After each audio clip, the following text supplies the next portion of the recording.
All right, I'm here.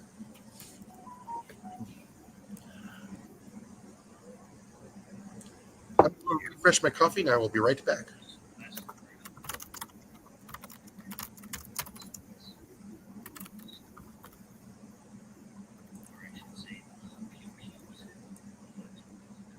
Okay, sorry. You can probably hear him talking in the background. Hey, Yeah, I we're figured it. live. This is Colin from Kincaid Outdoors. This is Jason from Best on Outdoors. Hello, it's coffee Background, time. you'll be hearing Ajax. He's going live right now too. So he's going to be in the background. So please check him out. His link to his chat is live right now.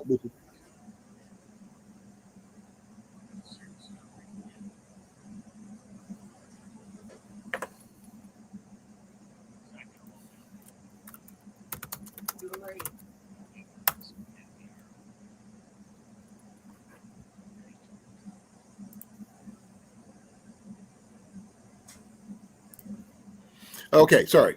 He's muted, but he's still running. Okay, folks. I'm sorry I haven't been on much lately because I have not been feeling well. I had to go to the emergency room on Sunday, and my face swelled up like a balloon, and a whole bunch of other stuff. Was in the ER for 5 hours, which is not cool. Um, but my temperature has been for the whole week 99 or above. It did drop down to 97 the other day. Then it shot back up to a 99.3. It was the highest it was at was like 100.6, I think. So, yeah. Hey, Cecilia, how you doing? Hi, Cecilia. Will there be any penguins in top hats or ferrets juggling fruit during this live stream? Need No, to we know can't to show set my Madagascar. We'll expectations. get in trouble. I cannot juggle that because the ASPCA would probably shut me down like that. Yeah, Now, no, I could mention the Madagascar penguins, and you can go watch yeah. that, and you can get all the juggling penguins you want.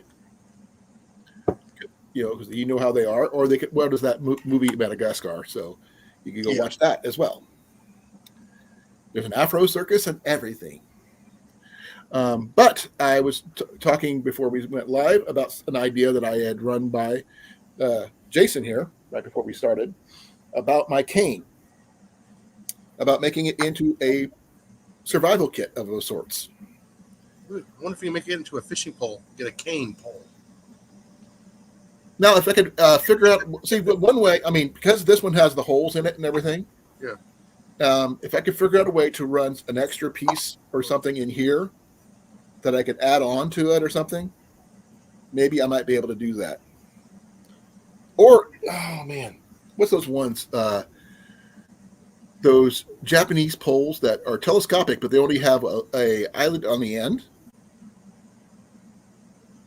You've seen those? Yep. I think that might fit in here. You know, it wouldn't be for anything like big casts or anything like that, but as long as it has enough sufficient line, I would say probably something along the lines of, no pun intended on that one, braided line, you know, a braid or something. But I would, because I don't want to put anything that'll kink up, you know, and mess up or anything like that. I might want to replace the plug in the bottom part of my cane with something a little bit more waterproof, I guess, because this is the original one, and the seal broke on it. It got shoved up into the.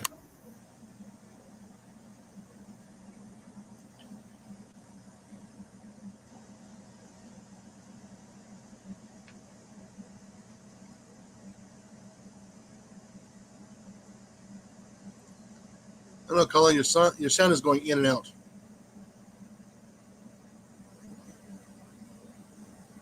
No, I actually hit the mute button. My fault. Okay. That was not something I was trying to do. I put my cane down on there, so it's not the signal or anything. It's just me being not paying attention. Like I was going to say, I'm not sure how much you got, but the stopper on this needs replaced. That went into this end of my cane. I figured if I figure out a way to put another stopper in there that I could remove, I could run a survival kit of a sorts in here, and maybe like from here to here, a small Japanese telescopic fishing rod or something like that in here, because that allowed me to.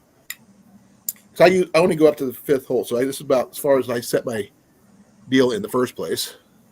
No, what you need is like one of those Gandalf walking sticks. I don't Inside like there, you put your you put in that traditional Japanese pole, a tenkita or something like that. I have a friend of mine who's got a walking flute there, Rob. she is an actual flautist. That's what she went to school for. She was in the Navy to do that, surprisingly enough. She was in the Navy band. She is Shaylee, the red the floating fairy or something like that. She's on Instagram if you want to check her out. So that means she knows a lot of sea shanties. Oh yes, she does. Anchors But I was thinking, I mean, this could do a lot because it's got a lot of extra empty space, especially in here. Now I got a question. Sure. Is Anchors Away considered a sea shanty?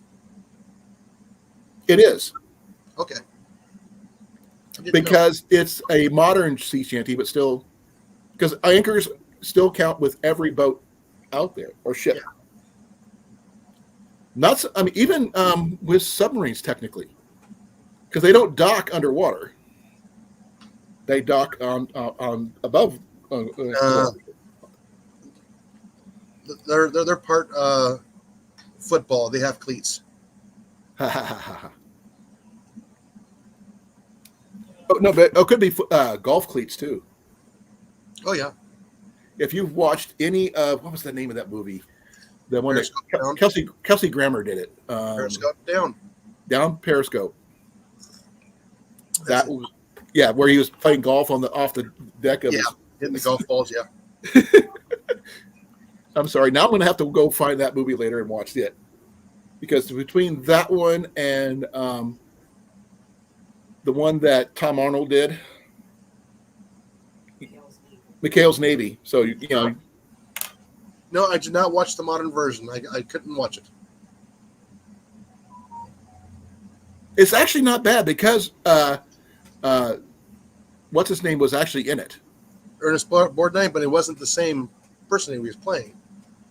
Well, I don't know because I can't remember.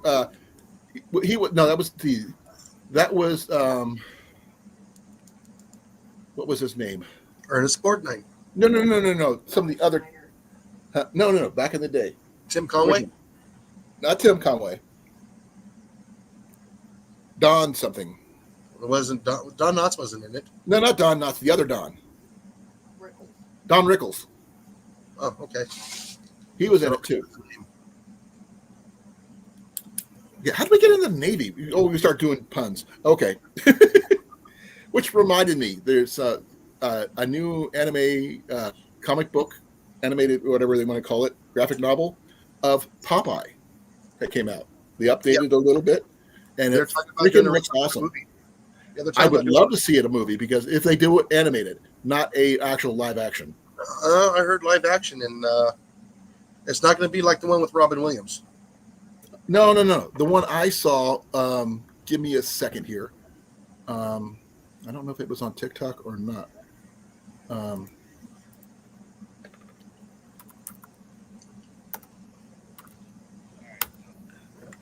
I'm checking something, so bear with me, folks. Here comes somebody. Do I know you? Yeah, I know you. No, There he is. I'm a fingerment of somebody's fingerment of Jay Mason. Yeah, figment of my imagination. Okay. Imagination. Imagination, yeah. Imagining- I've been watching a lot of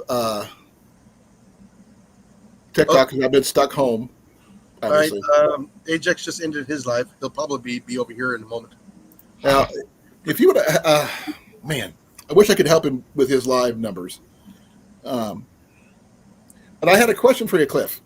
I might have an answer depending on how intricate the question is. Okay, using your idea on your hiking poles with the paracord braid that you showed. I'm going to add it to either this side here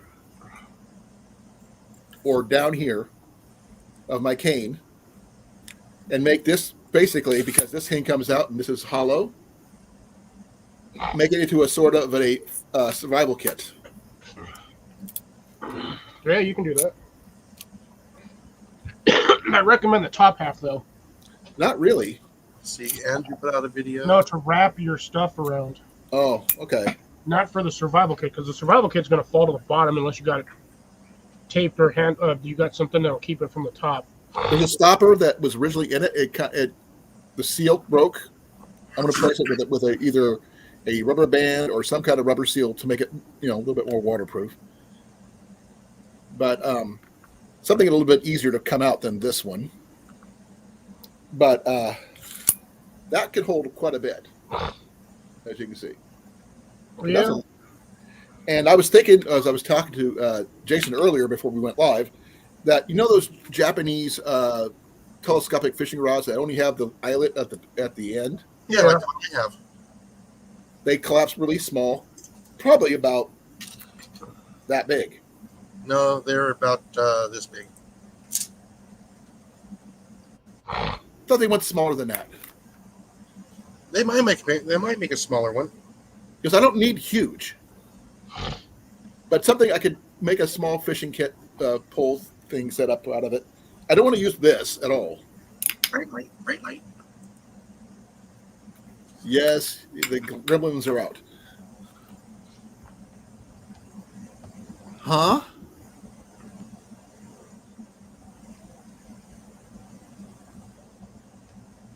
What the heck? What? He said cream was with it should clear up in less than a month. What? I have no idea what he's talking about. I have no idea either.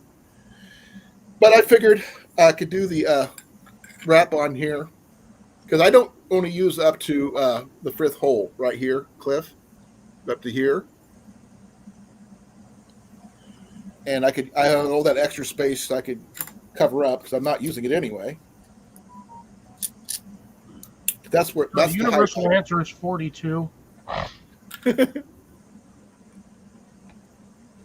42 is the correct answer.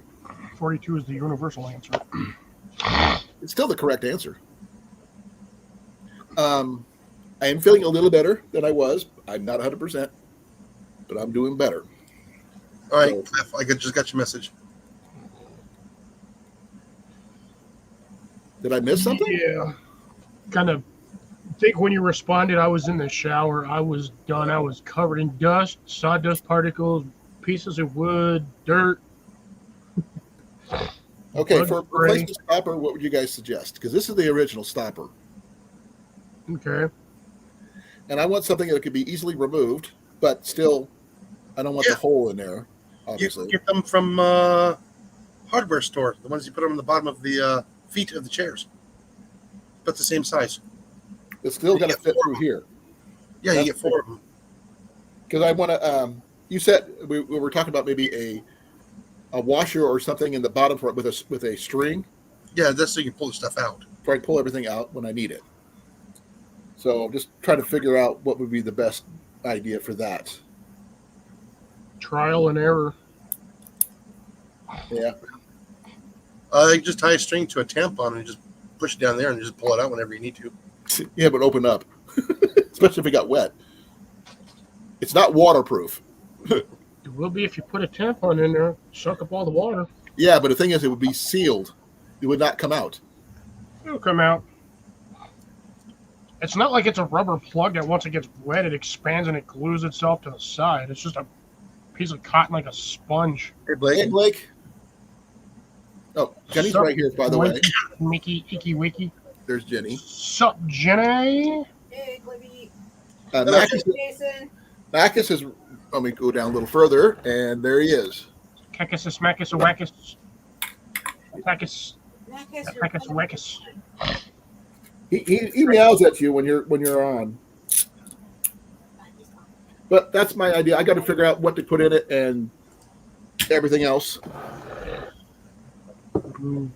So that's my idea of a survival kit or something like that for people who need canes. Oh man, how did I miss that one? What'd you miss? Apparently, I missed a comment from Jonet. So you guys were on a long time last night. Yeah, Jason got sidetracked talking about the weather. everything. And we were doing map searches for things and fishing and campsites and yeah. Okay, I want to apologize. I'm doing drugs. Oh, wait a minute. I got the perfect cane for you. Lidocaine? No. You know that Good. hurricane? One of the Hurricane. 3 little feet? It stands up by itself? How about Michael Caine?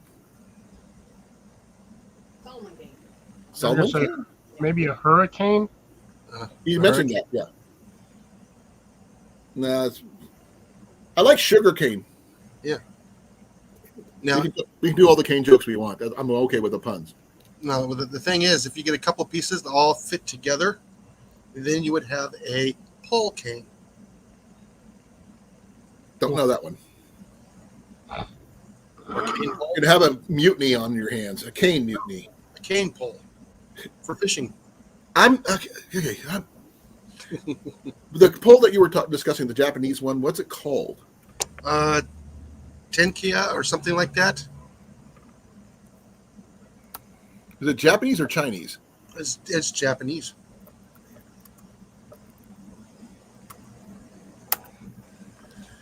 Okay, it's called a fly. It's a fly fishing rod. Yes, kind of. Yeah. I'm seeing different versions of it, so I'm just trying to figure out which one would be the smallest to fit into something. Even if I cut one down, you know. No, because then you wouldn't have the real seat. No, from the top to the bottom. I mean, just replace. Move the eyelet from the end. Let's see. This one is It goes all the way down to 1.5 meters in its length total. yeah, you can do 1.5 meters. How many pieces is it? Give me a second. It says 4. Okay. 186,412,38 square. It's a B and M. I have no idea, but it's an idea. I'm just trying to come up with an idea that I can put a fishing rod in there. It doesn't have to be perfect. It doesn't have to be fancy. You just got to fit. By the way, Jason, the radish one freaking broke 500. Woohoo! That thing was stalemated last night at like 57. Hit the algorithm finally. I got 2 of them that broke 500, so I'm happy with that. That'll never I haven't matter. had any of the. I haven't done a lot of videos lately because I've been not well. But Well, Doug, if you were here more often on Saturdays, you wouldn't be so I tried. disappointed about the strange. I tried. You're not Doug. You may or may not have dug a hole at one. Oop, Jason lost internet. Well, remember Saturday is when the car broke down, so there's no way I could have been here. Ian and I were literally stuck on the side of the road. But we're working on getting the car fixed. Ooh, look at this guy showing up all casually when he decides to. What up, CR? CR? Okay. You know what we need to do, Cliff? I think we need to Trying talk to figure out about what his actual name is. besides that. We've been trying to do that forever. Clint Eastwood. We're going to call him Clint Eastwood. We could start talking about food. Ooh. He doesn't, we always hit him when it's time to talk about food. Food-oody-oody-ood. Food-oody-doody-doody-doo. Now, I would think, I'm going back to my cane idea again, I could probably fit a couple of bouillon cubes in here, right? Couple of dozen. Well, I'm not filling the entire thing. Just a couple is all you really need. Just Yeah, as I would put them in something too, because if they're just rattling around in there, they'll disintegrate. I was thinking about wrapping them up in maybe a condom or something. I have no idea. They keep them waterproof. still going to be rattling around. Your best bet on that one probably be like a really heavy duty Ziploc bag and then just roll it and then just put like a string through it. Well, I'm probably going to add more than just those into that same bag. Oh my God, they bought a whole bag of these. But it can't. It's got to be able to fit within the tube. So that's the only issue. So if I can figure it out, that'd be awesome. So the idea tonight, CR, is I'm trying to figure out, a survival kit and a cane. I'm sure they have survival canes out there, but I can't afford them. But I could probably make one. I wish I could have been on your live, his live yesterday. I was drained. My temperature was over 100 when I went to bed. So, yay. You should probably rest more. I've been trying to, but there's only so much rest you can get until your eyes say, I can't sleep anymore. You know what I mean? That's when you just sleep more. I try. I'm getting a headache. I'm trying to sleep so much.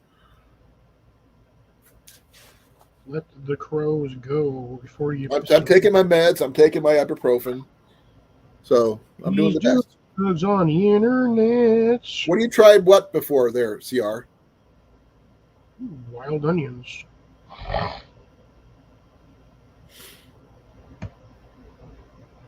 I'm back up to I think he's tried to make a survival cane, I think is what he's going at. Hey, Rob, how you doing, brother? Was Crackalack and Rob? What's cooking, you should say. The Rob. The first Rob. The first, cane kit? I would love to see the cane kit if you have one, because this is my telescopic one that I got from Jenny. I would rather it be green, but it is what it is. I can always repaint it, I guess. Just got to put up with a new stopper and figure out a way to put a fishing pole in here and a regular kit in there. So, because I'm not using these extra holes, I could probably fill those in with something to seal it off. And then I could put stuff in here, a little bit more solid, and maybe put the pole down here at the bottom. Who knows?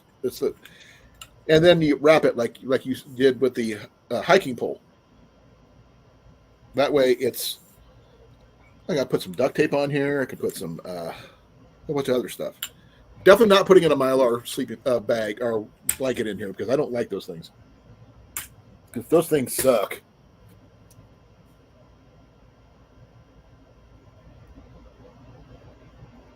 What new people?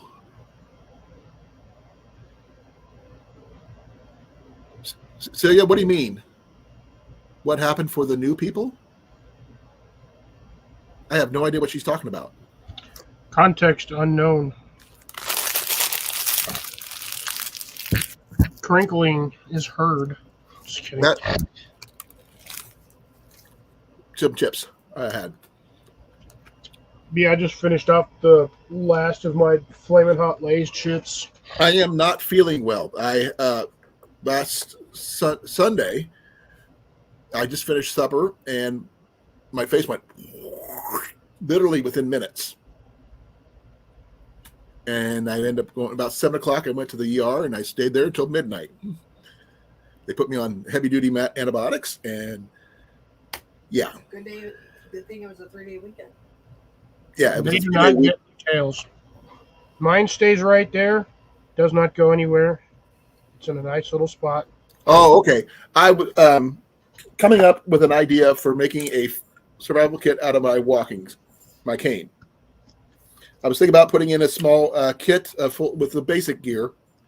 I generally have like 3 or 4 knives on me, so I don't worry about that.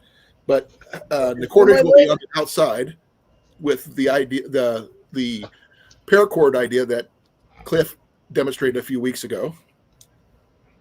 I just trying to figure out if I can figure out a way to put in a small fishing pole, sort of like a Japanese style telescopic thing somewhere in here. Scott, do me a favor and beam me up. Scott, how you doing, brother? Huga, how you doing? How'd you make it? Wow, we're up to 7. I have not seen Jason yet. He'll be back. He was here earlier. Assuming his internet comes back on. He should. Hopefully, he'll be back. We're up to 8. Woohoo!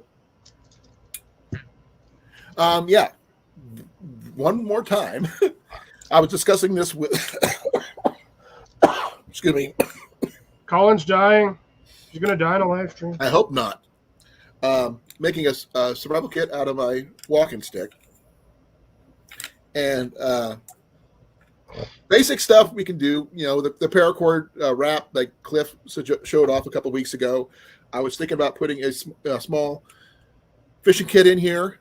I want to figure out if there's a Japanese telescopic fishing kit or something similar that I could put in here that'll fit, that I can pull out when I need to in order to go fishing, for that kind of thing. Plus maybe some small first aid kit, some hooks and sinkers. Hey, Cage, how's it going? Cage, how you doing, brother? Thank you. I just seen Hugo say hi to him. I was like, wait, when did he pop in? He must have right just after snuck right in. Right after Scott.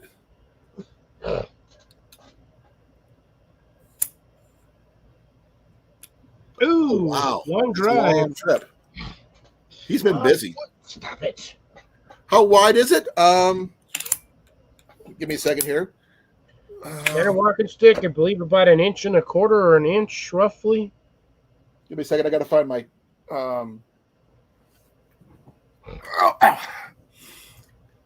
my measuring tape. 3/4 of an inch for the bottom piece.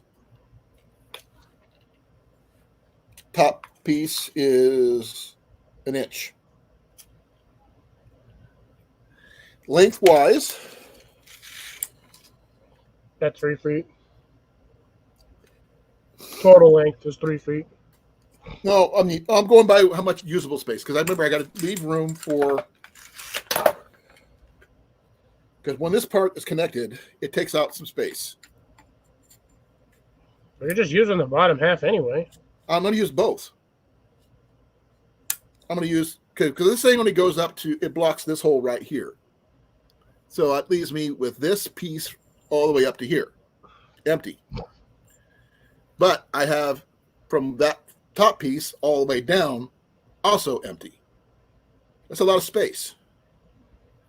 So I took the stopper out because the seal broke.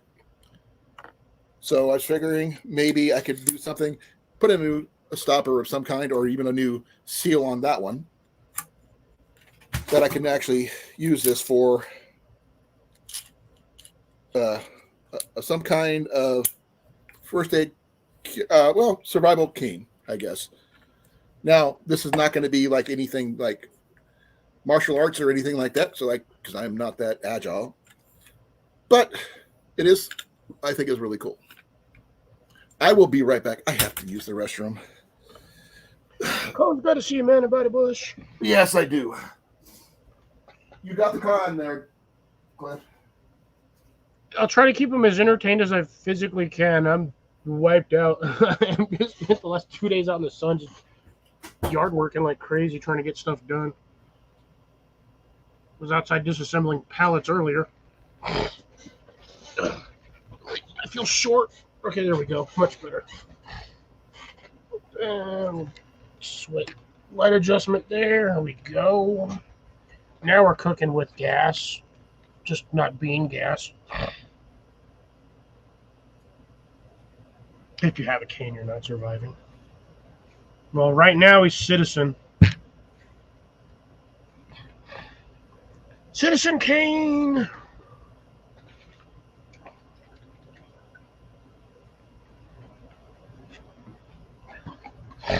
You know a random survival thing? It's going to be funny to do it and say it. Radish seeds. A little vial of radish seeds. If you have to survive more than 2 or 3 weeks, that's the way to go. You'll at least have a little bit of food in about 30 days when you run out of other food. And you only need 1 radish to go to seed. And you have more radish seeds. 4 more radish seeds. Now, mind you, lettuce and carrots have I feel like they have the highest ratio per plant of seeds. Like of anything I've ever seen develop seeds. for the size and the ratio of plant versus seeds, I would say carrots and lettuce have like the highest seed production value. Thank you, much appreciated. Every once in a while, I do have a good bit of knowledge when it comes to certain things. I would say peas, but peas take too long. Radishes, on average, the shortest time for a radish is roughly 30 days. So if you're in a situation where you know you're going to be bugging out for more than a month, whenever you get to wherever you're at, plant your radishes. If you are lucky, you will have a little bit of extra oomph on the road. I'm back. But it's all a matter of whether or not you actually like those particular things. Okay, repeat, please. We were talking about radishes. If you're, I do not. if you're trying to know, here's the thing. If you're in a survival situation and you have what you have on that cane, and that's what Right. you're trying to turn that cane into, a small vial of radish seeds, Because I know those grow really quickly, right? roughly 30 days. Now, question on that. I know the radishes themselves I'm not a big fan of. How about the stems and leaves? Can you eat those? You can eat the young leaves as a salad, but I will remind you they are kind of prickly, so they may or may not make you itchy. Okay. Because I know the older, when the leaves get bigger, they get these little like prickly little hairs on them. Well, like sort of like cat grass or wheatgrass might be another idea you could put in there. Onions, as well, have a really short grow time. Not yellow onions, herb onions. Like ramps and stuff? Ramps will do it. Ramps have a short grow period. I'm talking like onion chives or stuff like that. Chives have a fairly short grow period. Yeah, they give me heartburn those too. grow real fast. The radishes give me heartburn. Oof. So that's not a good thing. So But I just had an idea, radishes. possibly, Cliff. Say what? Had an idea. I'm not sure if it would work or not. What, sort of like a spear gun idea. Good. By taking this out, Mind you, you're using the whole bottom. You're using the whole pieces to make a spear gun. And that's about all you're going to be using it for. no, I'm like itchy everywhere today. not the whole thing. A temporary one with the hole right here, from here to here. Doesn't have to be very big. Just figure out a way to attach something here temporarily, and do it that way, like a slingshot attachment. Too big. Well, he could put a blowgun in there. It's short enough. I do have a skill. I do know how to use a blowgun, and I have hunted with a blowgun before. It's been a while, but I have done it. I've taken rabbits with it. It's not one of my major skill sets because blowguns are not small, generally. Yeah, they are. They can be. I've seen 18-inch ones. You only need a couple of about 18, 20 inches is all you need. That's more than enough that'll fit in the bottom of that cane. A small PVC pipe will work with the proper stopper or whatever it is for the blow part. But yeah, it could possibly be done because the darts are easy to make, fairly easy. You can either use coat hangers, piano wire, any kind Coat of hanger might be too heavy unless you've got something that's going to run like a compression system onto it, so you can add more power. You're not going to want to sit there and try to shoot out, 4 dozen freaking coat hanger arrows. Them suckers are going to be heavy. No, they're only be about maybe that long. Yeah, that's still, you keep blowing that. You're going to wear yourself Here's out. the thing. I mean, I've shot some with the stoppers on that were shot for just stun darts, which are like that big, but really beefy. Depending on the size of the PVC pipe, obviously. You could use stun dart. The way they make those is it's just a capped washer, or sorry, a capped nut that they just thread onto the blowgun flute that normally the needle goes into. No. You could use a simple plastic bead from a necklace. Melt it in. If it's the right diameter, yes. That's why if you're going to before you even put it in, you would know this in advance because you plan for it. They don't even necessarily have to be put together at the time you put them in there. You can put them in separately, then heat them up, then put them together for later. I think lettuce takes a little too long. I think lettuce is a longer growth period than radishes. What about what was it? What is it? That's parsley's not right, is it? No. Not parsnips. Parsnips would take too long. It's like carrots, take forever. Oh man, I was thinking like more herbs than anything else. Some light herbs that'll just sprout. Lettuce is anywhere between 10 to 14 weeks or 70 to 100 days or 120 days. So and it doesn't have to be a lot, just a few. Even a small. What do they call it? Here we go. It says most lettuce can be harvested between 30 and 70 days after planting. Okay, I'm not sure if you guys have seen this. They do them for dentists for temporary fillings. They have a little canister about that big around, about that big, for temporary fillings. Mandy. Hey, Mandy. Morning. And yes, I'm going to be loud because I'm at work and I'm on my phone. No word on your item yet. It's still saying it's in Australia. It's at my post office waiting to be. It's at my post office waiting to be collected. Yay! Finally. I did send a message in group chat letting you know. You got to learn to read group chat, I haven't, Colan. exception of putting in the thing for this, I really haven't been on because I've been not feeling well. I've been sick since Sunday. Yeah, she posted it at like 2:30 this morning. Oh, I didn't even read it. 2:30 my time. I didn't even read it. I had just set my phone down. I was getting ready to go to bed, and I hear bzzz. I was like, what is that? And then I hear bzzz. I was like, all right, well, I'm going to look at it. And I looked at it, and she's like, sent the message saying it'll be there either tomorrow or today. Yeah, today or Monday. But it came, I got a message last night to say that it arrived at the post office. So, okay, I know why, because I've been checking the chat with us, not the group chat. That's probably why. What's the whole point of having a group chat, Colin? I understand that, but I was, Hi, Mandy. Hi, Jenny. How are you? Glad it's Friday. Yeah, it'll be Friday for us tomorrow.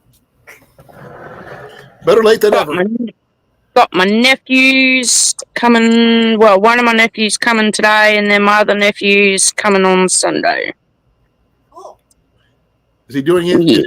Yeah. Got any big things going on, or is it just a normal visit? Just a catch up. Okay. Didn't get to see him in the last school holidays because he was off with his mates. He was meant to come over for a few days, but as I said to him, if you've got plans with your mates, I don't care. You come over when you want to come over. No, you forced him to come over because pancakes. Oh, we got pancakes, lasagna, we got popcorn, we got steak. Hey, Mandy, can you do me a favor? What? Turn your mic down just a little bit. She can't. She's on her phone. Can't. Oh, dang. I did tell you that when I came in. I'm going to be loud because I'm on my phone and I'm at work. I don't have earbuds. Then let me do this. Start talking. No. Make me. There we go. How's that? A corn-fed pest hunter, Jason, and Molly. Who goes in here? Celia, Blake's in here. And Jason just came back.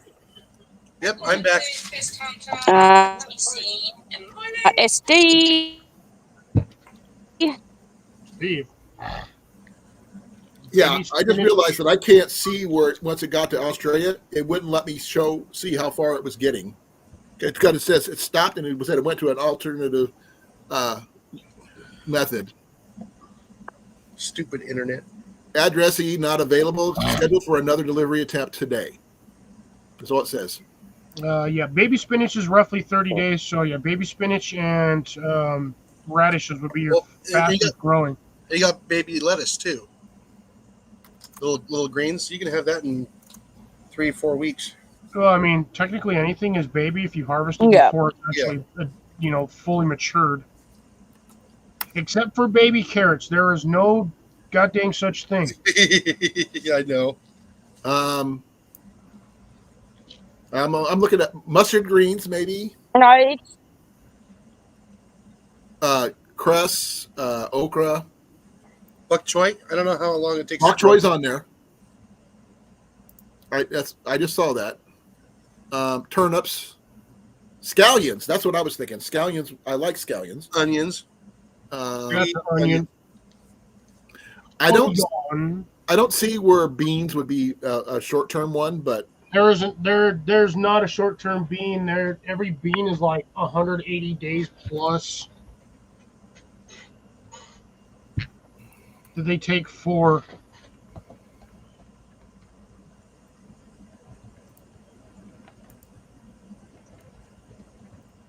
okay. I'm looking at the list: spinach, carrots. I don't see carrots in there, but cucumbers. Bush beans or dwarf beans can be 40 to 60 days or less, but that's still 3 months. Okay, what is Mizuna? Because it says it takes 20 days for it to grow. That is it looks like a wild grass. Looks our lettuce. It's kind of like a It kind of looks like watercress. I was going to say more like dandelions almost. More jagged leaf. It kind of looks more like a wild weed. Right. Wow. It's Japanese though. I don't think it would grow. I'm not sure how well it would grow here. And if you're wondering why that we're talking about all that, we lost Jason again. No, we lost Mandy. Okay. We're thinking about adding seeds to the list there. Jason, what do you think? Jason? You can send me a I'm picture. Did you hear what I said? What? Well, Cliff's idea is probably adding some seeds to the cane. Yeah, So what are your ideas? I would too. I'm just looking for my seed box because I got other stuff in there that grows really fast. I'm looking at quick growing vegetables or things like that. Something besides radishes. I can honestly say I'm not a fan of radishes. I don't mind them. I put my battery box on top. Yeah, internet dropped. Yeah. It's got to be the solar flares. Nope, that's not them.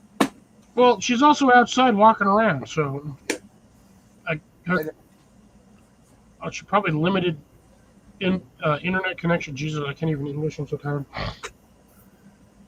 Okay, when they talk about peas, they talk about pea shoots. Bean sprouts. Oh, bean sprouts. Yes. So bean sprouts You would need be a lot of beans to do that, though.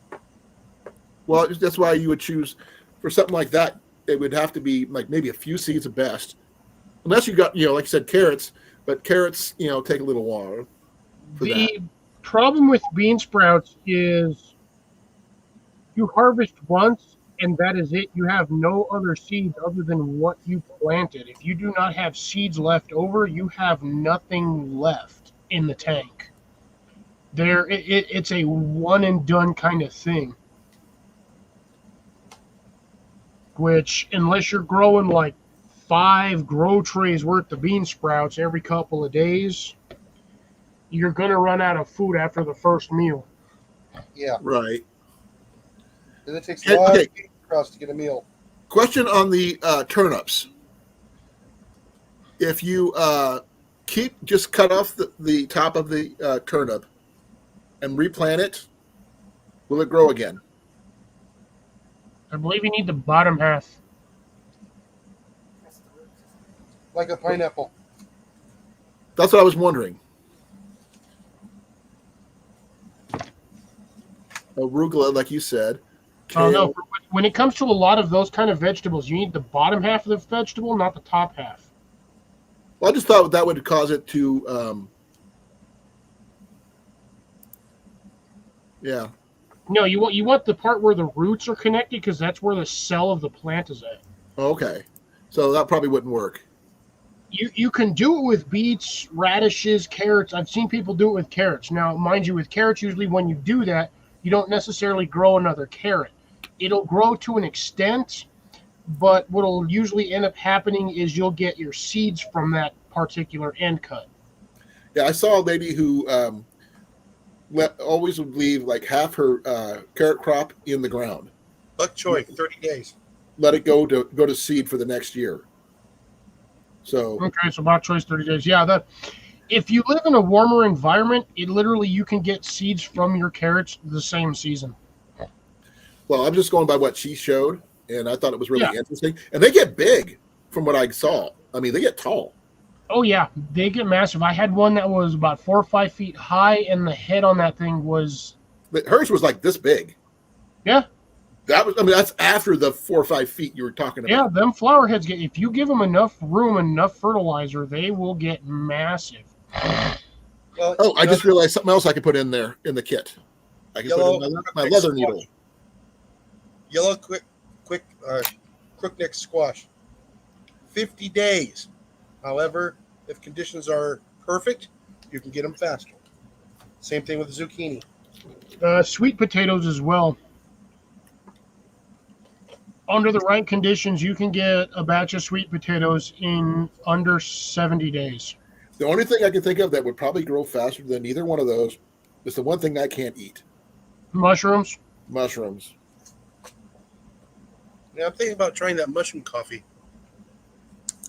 I could try it once. Let me try it. Let me know how it is. Alrighty. Did you hear that, Jason? Yes. Because I mean, I could try one cup once. Then you probably never see me again. It depends. Microgreens, I mean, is what we discussed that one already.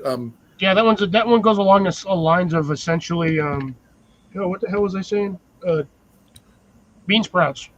It's essentially microgreens. But again, the problem with microgreens is it's a one and done kind of thing. It's not like you can harvest it and just keep harvesting off of it. The only thing you can do that on is onions. The only thing I would think of is that this would not necessarily be a long-term situation. This would be a short-term, because I can't walk fast. Anybody who needs a cane will not be able to walk fast. Like I said, if you're going to be walking back and forth between a couple of areas, you can always drop seeds in an undisclosed area. Right. It's favorable. You can drop stuff there and come back in a month or two. Like a circuit. Yes. That's an idea. Also, while you're doing that, you also could be foraging for wild edibles as well. I do know, how a lot of things are. The only thing is, walnut trees are easy to find, untouchable by me, unfortunately. Yeah, which means you probably should not be around the smoke of any fire that is using walnut as its fuel source. It's the oil in the husks. Oh no, if you're that no, the smoke will get you too. I've never. I mean, if I did, I didn't. I just thought it was something else, because I really hadn't dealt with the smoke of oak. I've dealt with when I'm working with. If I ever worked with wood that was oak or something like that, I had a mask on anyway, because that's what you do when you're doing working, and you wear gloves anyway. So I never really noticed that either. Not me. I just barehand it, and if I get a splinter, I get a splinter. Yep. When you're working with tools, you generally have to do that anyway. I do anyway. It depends on the tools. I haven't really worked with oak a lot. Cedar, I could work with. I've worked with other stuff, but not oak. Well, oak and walnut, I can't really work with. Cherry, I could worked with. Cedar's my favorite, though. Arrows, obviously.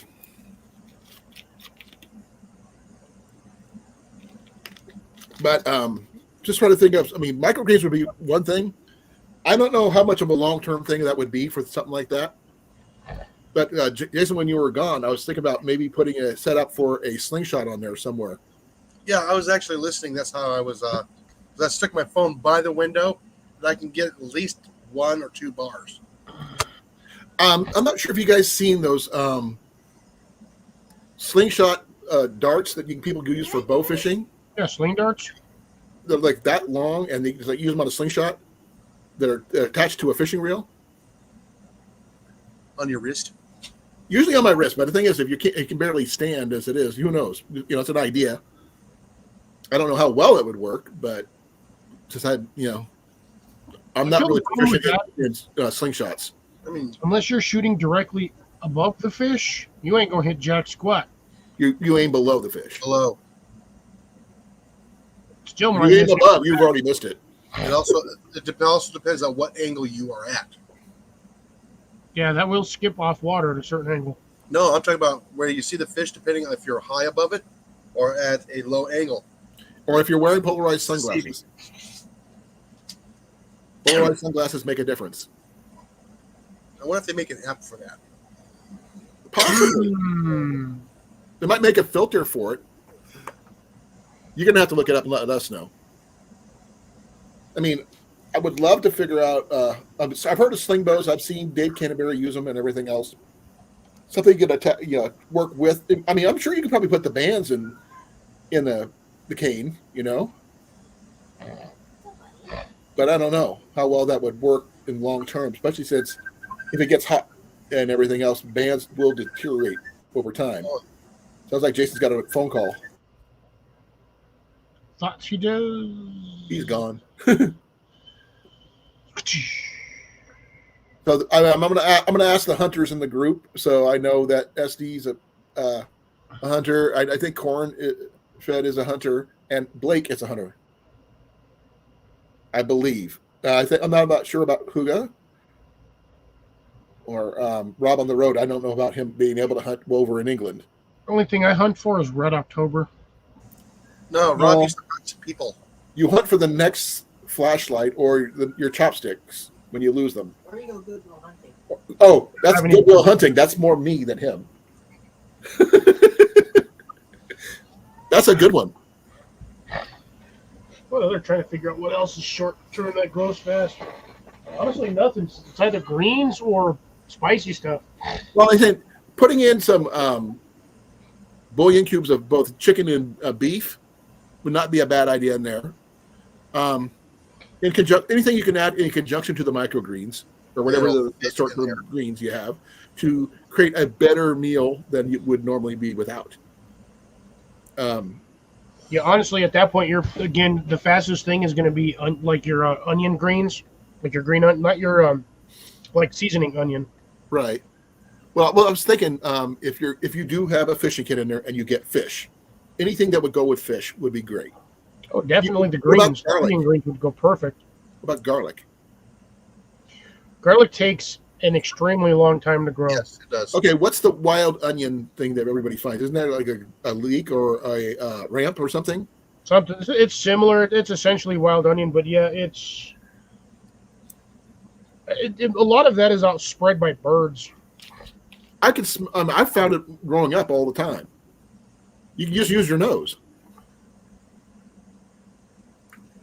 You're not really going to smell it until you either step on it or brush against it. Yeah. I understand, Rob, completely. You can hunt for the next boot sale. Decline to acquiesce to your request. He can hunt for the next boot sale. And if you understand what I'm saying, then you understand. You understand completely. I've been watching a lot of guys doing boot sales over in England. So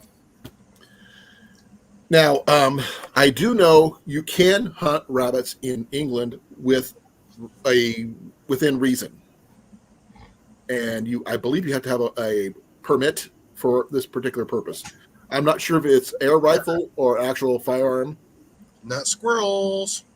I said rabbits So now, because I've seen videos on it, and I got to figure out because they do it for farmers, clearing out the farms and stuff, and they take down like 10 or 12 rabbits a day. I think your sister called. So Do we have internet? We lost internet for a while. For almost 15 minutes. ooh, what? No, I'm just saying, rabbit. No. Rabbit does sound good. It is rabbit season, but I'm not going to touch a rabbit until after the first frost. It's better to get squirrels right now than rabbits. Cook, where's my Hassenpfeffer? Say what? Where's my Hassenpfeffer? Cook, where's my Hassenpfeffer? What's a Hassenpfeffer? Rabbit. Rabbit. Oh, It's a recipe for rabbit. oh. Okay. Bugs Bunny. Ever saw the Looney Tunes? I did, but I don't remember. I mean, my German on rabbits is really limited because they didn't allow me to have anything I could hunt rabbits with over there. Apparently somebody didn't watch Bugs Bunny. I was not much of a Looney Tune fan, surprisingly enough. It was too violent. It wasn't violent, it was funny. It was violent. Nobody actually died in it. Daffy Duck, how many times did he get shot in the face with a shotgun? Yeah, but how many times did he not die getting shot in the face?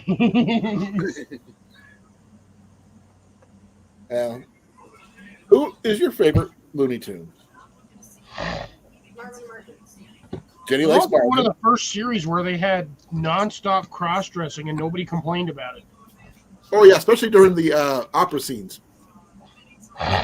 No, those ones. No, I'm just straight talking like Bugs Bunny, always dressed in drag. So am I.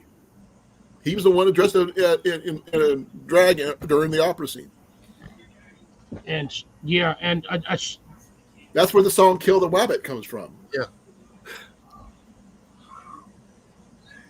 But yeah, to the freaking what is that? The Flight of the something or other. Flight of the Valkyrie.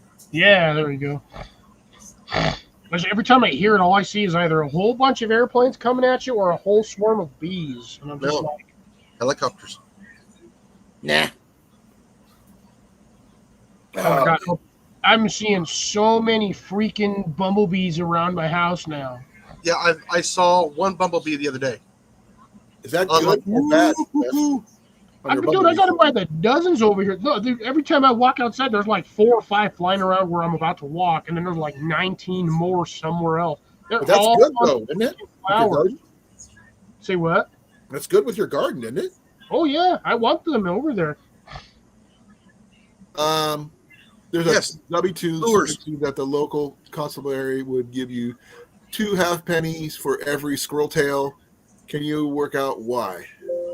No. Yeah, for lures. Oh, was it for lures? For trout Yep. and salmon? Yeah, for the little spinner lures. Okay. Because they have tried everything under the sun to mimic the squirrel tail hair on a lure, and they cannot find a replacement in synthetic. Wow. Okay. But I know that they do a lot of rabbit hunting, though. I've watched several videos about guys from England doing that. Over there, they might have done that over there. But Oh, over they're using here, the they stuffed bomber jackets? I Yeah. did not know that. Yeah, here they used goose now. If you watch Oh, any yes. of Hogan's Heroes, they use blasting caps. If you watch that episode. Oh my god, that's why so many of them people had missing teeth. What, the blasting caps? Yeah, because they would stick the blasting cap in their mouth to hold on to it, and you sneeze or whatnot, you chop down and blast out your teeth No, or half your dead. jaw. No, in one of the episodes of Hogan's Heroes, a guy snuck in 114. carrying the blasting caps. No, he's carrying the detonators, but he didn't have the blasting caps on him. And so that they took off his jacket and he opened up his jacket and there they were. So he was carrying both the detonators and the blasting caps. The guy fainted on the spot. Ooh, Las Vegas, New Mexico is being flooded. That's Oh, I think I'm losing internet again. oh Nope. Okay, we're good. yeah, I'm supposed to get rain or whatnot today, but we'll see what happens. I think we need to. I'm going to use the immortal words of Olivia Newton-John. Hold on. So, don't lose us now, Jason. We need you. Stop, or my mom will shoot. So everybody's suggested a blowgun while you were gone. So what do you Yeah. think? Cliff, you got a big bow echo heading right towards you. The bow echo, just Echo? west, just east of Albuquerque right now. I'll go see what I got. Yeah, I got rain coming in from somewhere. I just don't know where it's coming from. Yeah, you got a big windstorm coming. Oh, it's been windy for like Looks the like a last lot hour. of dust.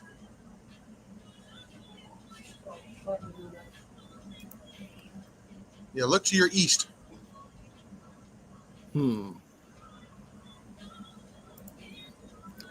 A junior Slockmaster blowgun has several different tips and stuff like that. Yeah, and you can get them with a reel on there, so you can reel in your frogs. That is the Slockmaster Viper. Yeah, I got nothing over there. Just looked out there, ain't jack. There's clouds, but the wind will change direction. It'll blow a different direction.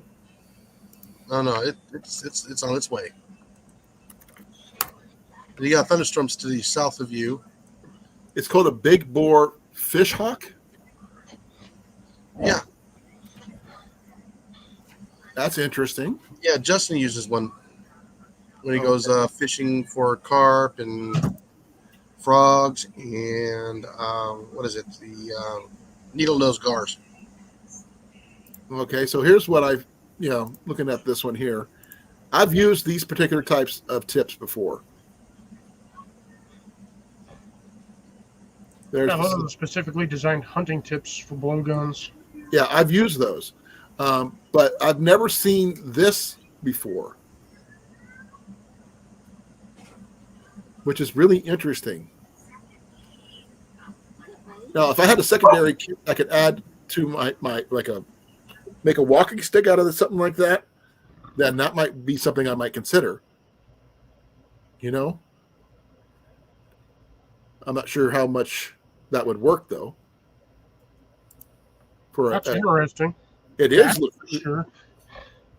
But you got to load it backwards. You have to basically, essentially, load it from the end of the from the barrel end, and push it all the way back. Nope. You don't. Yeah. You put it through the mouthpiece. It goes in there till it pops. I've owned several blowguns.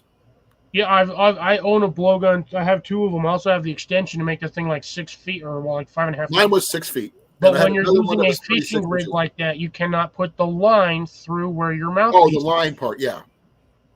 You have to load that particular fishing one. You have to load from the barrel end and push down to the mouthpiece. Right. I'm not really familiar with those kind, to be honest. But just the regular blowgun hunting ones that I used, you put it in through the mouthpiece. Now, making your own, I'm sure you could probably do the broadhead type like I showed you with a coat hanger by using a hammer and a flat piece of steel or whatever to broaden out that little piece and file it down to sharp. Get yourself a little broadhead. So that in a plastic bead from a necklace should give you plenty of compression to go hunting with, without costing you an arm and a leg for making darts. Because I've actually made darts. Wood one, huh? So you could make like a traditional wood one, which is like use little pieces of branch and then just carve it to what you need it. Yeah, true. And if I really wanted to, I'm not using this one particular because this one's a curved one, but use one of these. Not that I want to waste a good leather needle, obviously, but that thing's super heavy duty, as you can see. But I mean, I've got small dowels and stuff like that. You can make into small darts like that, but it's as long as you get the compression right. If it's too tight, it won't go anywhere. If it's too loose, you don't get any compression. You get some, but you're not going to get a lot of distance. That's why a lot of people use cotton balls, because cotton balls do allow for that. Just don't make sure your barrels are clean, because you got to keep them swabbed out, just like you would a rifle barrel. But if you're shooting cotton balls, it don't matter. It's going to swab the barrel itself anyway. Yeah, but if you're using the plastic darts like I showed you there, you got to make sure the diameter of your darts and your stoppers for the end pieces of the darts match up proper. Because anything too tight, they don't go anywhere, or they get stuck with a blockage or something. What? Just Dance what? I have no idea what CR is talking about. I don't know. Too many people just random, non like. I don't know where I was going with this. Well, I have no More idea. context needed. Context, folks, is everything. Cliff, when's the last time you Context actually allows got you to out see your, everything. your blowgun? Say what? When was the last time you actually used your blowgun? The last time I remembered where I put it. I used to actually carry it in my car. Long time ago. I've had the 18-footer, 18-inch one. I've had the 36-inch one. It was a two-piece. No, that was a single piece. The 6-footer, which is a two-piece, which, by the way, those things suck. Oh yeah, trying to accuracy with that thing, because you got the stupid the spacer connector in the middle. Yeah, You have to unless hold you that got it connector like piece just right. and try to blow like this, and that is awkward as all Hades. So 3 feet is my max usually for hunting, because it's a little smaller, easier to carry, easier to aim. It's good up to about 20 feet, maybe 25 if you're lucky. You got to be really good on the stock when you're doing that one. No, CR copy pasted wrong, so he's probably in another chat that he's doing something weird. Right. Now, actually, that could be worked as a blowgun if you could figure out a way to put one in there or something. But I still say a piece of PVC about the same, just under the diameter of that, less than an inch, on the external circumference. I would say yes on the PVC, but the only problem is when you get to PVC of that diameter, there's no stability, there's no strength in it. That stuff flexes almost like plastic hose. Well, I'm saying about if you use like a small 18-inch one. Oh yeah, well, if you're using something that small, then yeah, it could work. But again, you still got to figure out. You got to have a separate area where you can carry the mouthpiece. That's the only issue. You get a 3/8 diameter copper pipe. Copper pipe would work, or even aluminum tube, or even the hiking pole. A proper hiking pole of the right spot, you could probably use that. No, because the hiking poles are tapered. Tent pole? Tent pole would work, but you're potentially running the risk of taking fiberglass into your body. That's true. Not the And those are, you're going to be shooting a very, very small dart. Most tent poles are not very big. I'm just trying to think of what I got that would work that in that same kind of context. Because I think the outer width of most tent poles is just under a 1/4 inch, and then the inner diameter is just barely larger than the shot cord that they usually run through it. Right. And if you're running something like that, you're basically running needles with cotton balls attached. Yeah. Well, you could use a standard blow dart head, but the problem is the back and the fin, what propels it, you're going to be using something entirely different. Well, like I said, you can use cotton, but you got to figure out a way to attach the cotton. That's the only thing. Yeah. Unless, you find a way to trim it down. But I don't know, because they're like, oh my God. I think they're smaller than this. This is the same kind of, it's just a simple dowel like used for roasting deal. You get the camping section. Buy the bag of like 50 of them, the barbecue skewers. Yeah. Now a barbecue skewer would work to a point. Like if you're going for frogs or something like that, would work once or twice. I would use the barbecue skewers personally. I would try to make, if you're going to use something like that, because they've got a little more length and you can do a little bit more with them. Not only that, you can sand it and scorch it, harden it up. Oh, you definitely have to scorch it and sand it. Yeah. As long as you have the you probably have to reuse real sand because you probably won't have access to sandpaper on it on average. There's rocks. Well, yeah. Because I think, where was it? It was one of the dual survivals that Cody Lundeen. No, either was it Cody or was it? No, it was Matt Graham. Matt Graham. He heated up a spear by just rubbing it back and forth on a log to heat treat the tip of a spear. So I think the most simple one anybody could probably carry is probably going to be a blowgun, because it's going to be inconspicuous compared to a bow, a firearm, or anything like that. I mean, if you can figure out a way to carry a fishing reel with you to make a bow fishing setup, like it showed on that site, awesome. I don't know how well it would work. I know you could probably attach it with some hose clamps, maybe. I don't know, but that's an option. That's an idea.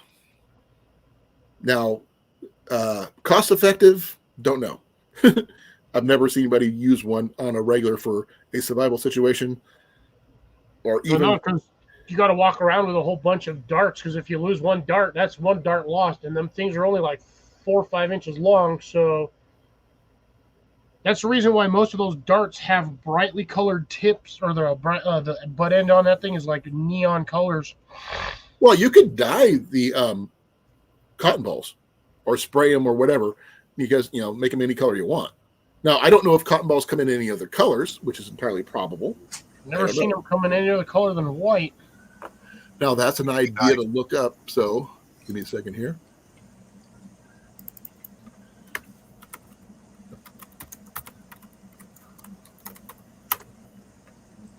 They do come in other colors. It's amazing what you can get at Lowe's, Home Depot, Amazon. Walmart carries them. Yeah, they do come in different colors. Atlatl would be a good choice too. But it takes a lot of practice. Though there's actually an Atlatl team in Grinnell College. Surprisingly enough, they actually have a team. And I know my friend Tom, who owns Barefoot Traditions, has an Atlatl, and then Ian's tried it multiple times. I don't know how well accurate I could be, because I have trouble going overhand. But if you're good at it, awesome, go for it. Guy from Denver has the longest Atlatl throw on record. How far? 258.63 meters, so 848 feet 6 inches. It's not bad.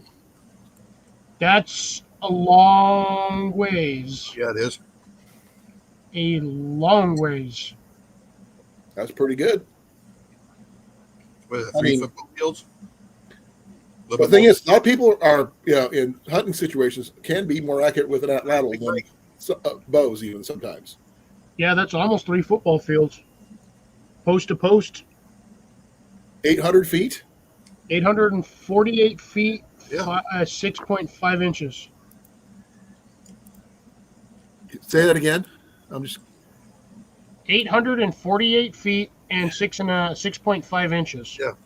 0.6, okay. That's just shy of the length of 3 football fields. No, I'm talking post to post.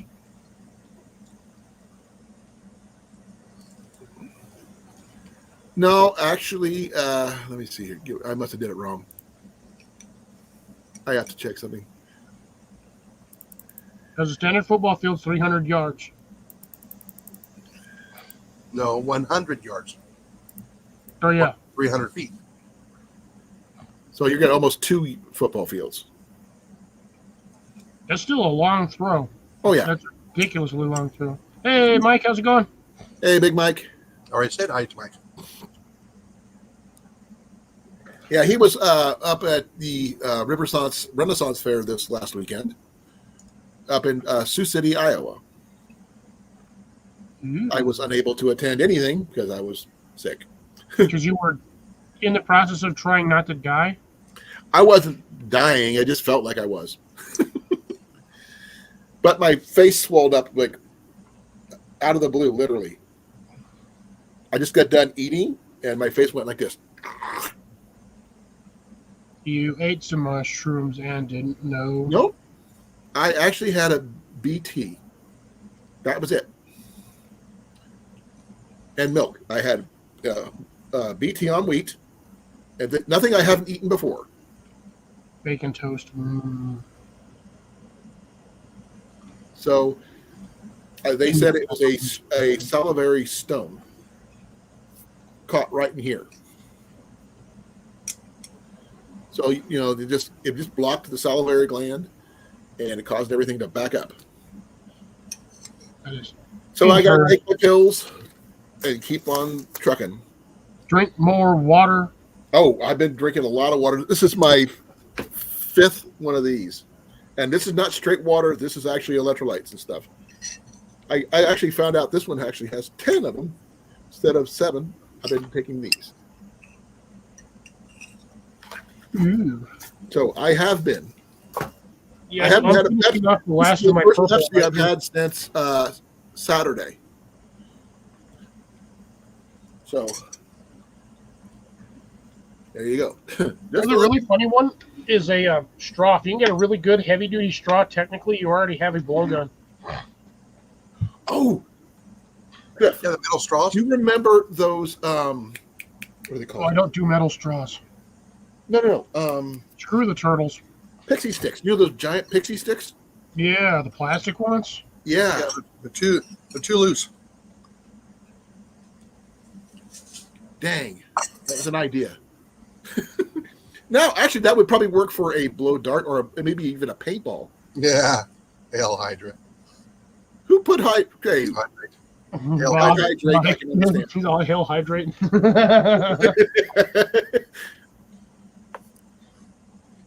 No, if you're gonna get those big pixie sticks, what I recommend is emptying them out and then using the tube itself as a container, like they do with like the little straws where you get the you pinch off, you heat up the thing, you end up pinch the straw, and then you put your stuff in there and you pinch the other end.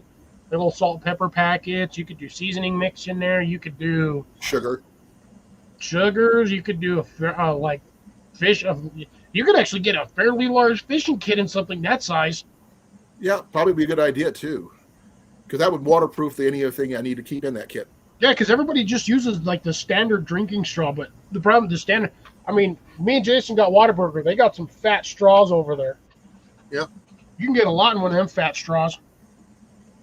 Where did you get Whataburger at? Down the street. Ooh, I got one like 6 minutes from my house. Oh, It's about how far ours is.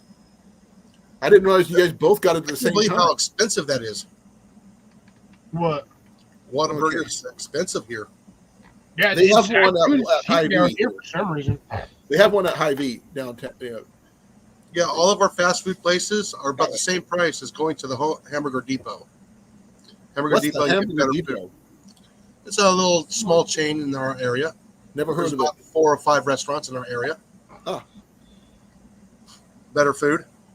Cecilia's heading out, folks. All right. Good night, Right, Cecilia. Cecilia. Have a good one. Be well, be safe. Take care. Cliff, you get my picture? You sent me a picture? Instagram.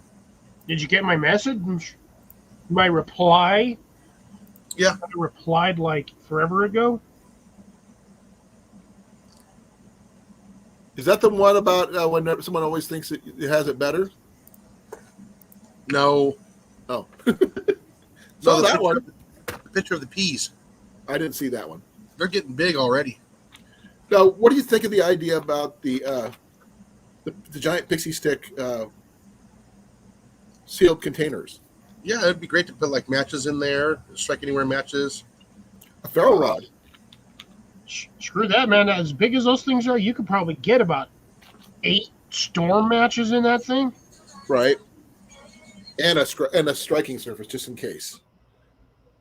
That's a good idea, Cliff.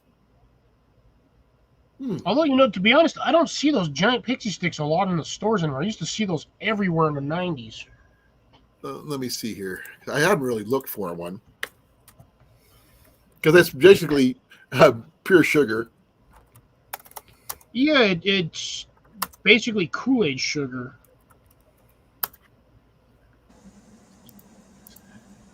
Yeah, they still sell them. Amazon's got them. Yeah, Amazon's got them, but I don't see them anywhere else. You can get them on eBay. Party City carries them. Walmart carries them. I never see them at Walmart, even down the candy aisle. Zazzoli Sweets carries them. Sweeties.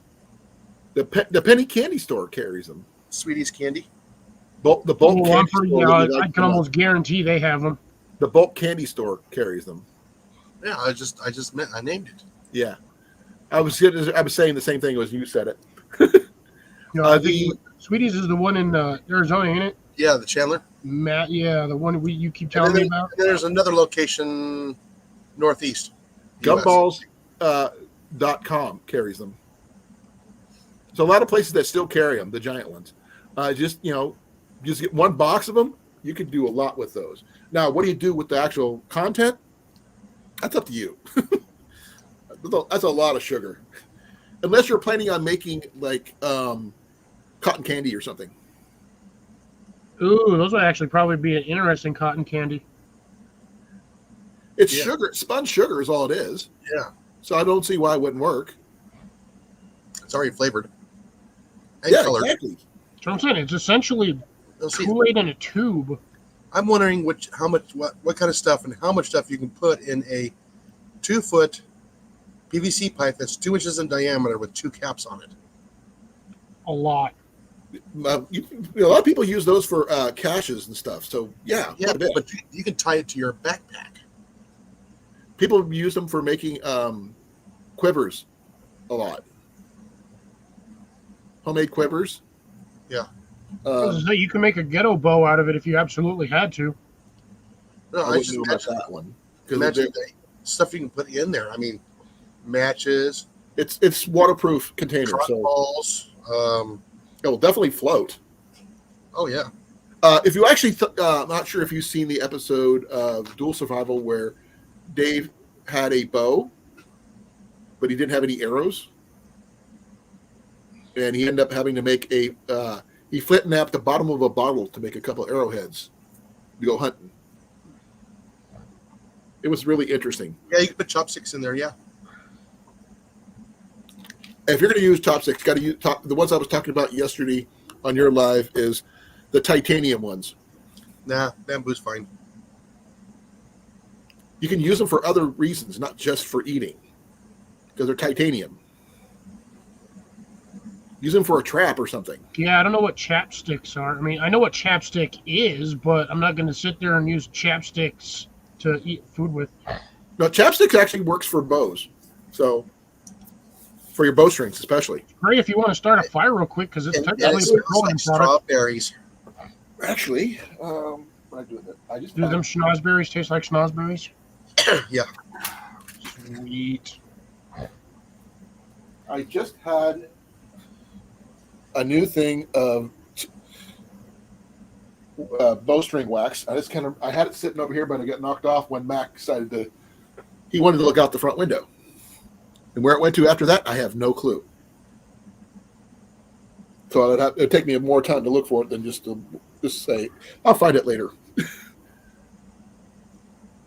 But chapstick works really well for bowstring wax. I redid, of course. I did actually finish up Ian's bow that he found for $20. No, sorry, his $5 recurve bow, and got it where it could be shot. But I did find one slight discrepancy in it. Near one of the tips has a slight chip out of it, but I can fix it using epoxy. So, as long as it doesn't affect where the string is at, it really doesn't cause much of a problem. It's right above the string. It's right above the string knock. I can go show it to you. That's really easy. It could. I mean, but the string if that string is on there tight enough, it's not going to cause any issue. It's not going to slip. I mean, it's totally functional. That was the only flaw I found on it.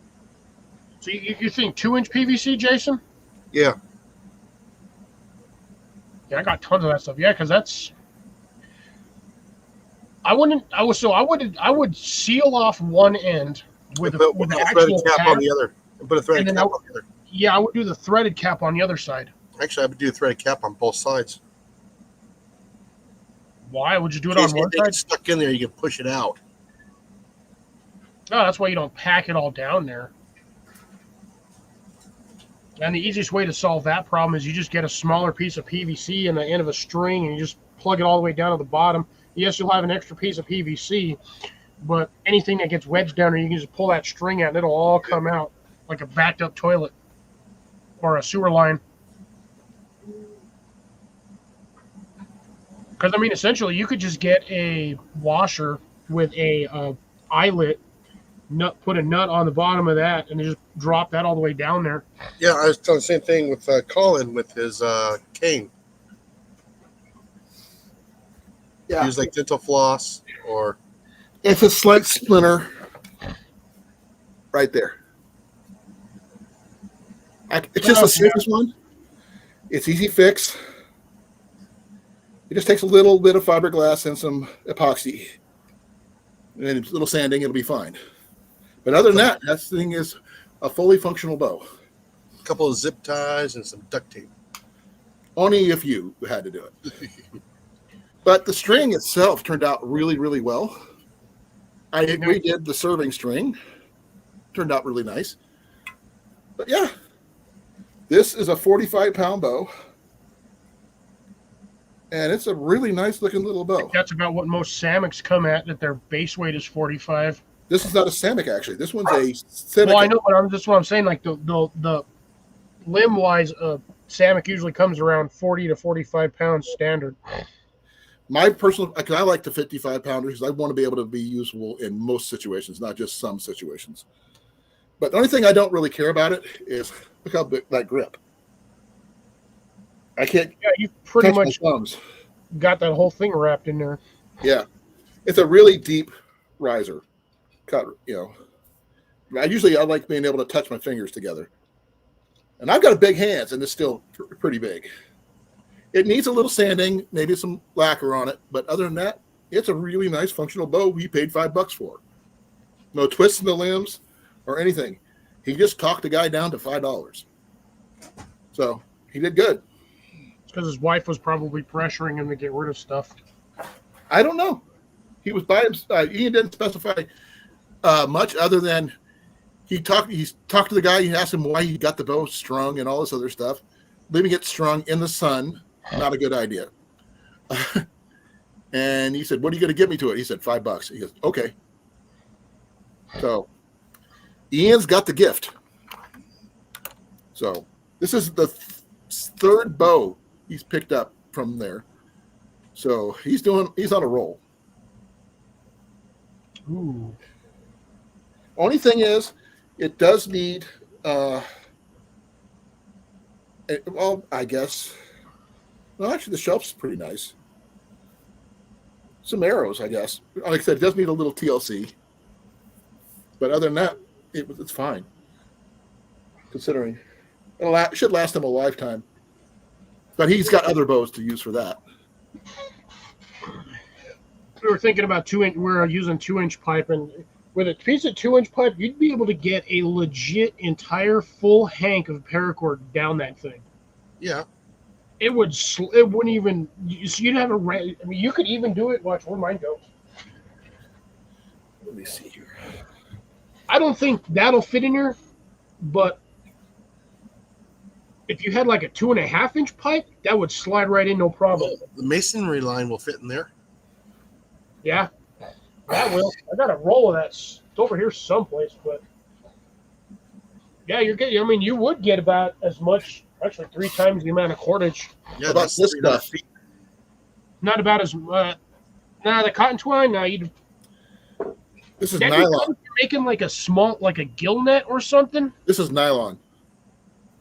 But yeah, it's not waxed, but or tarred or anything like that. But it still should work for a lot of different purposes. What I would do with that, because I believe that's what is it 2 or 3 twine, or 3 twine.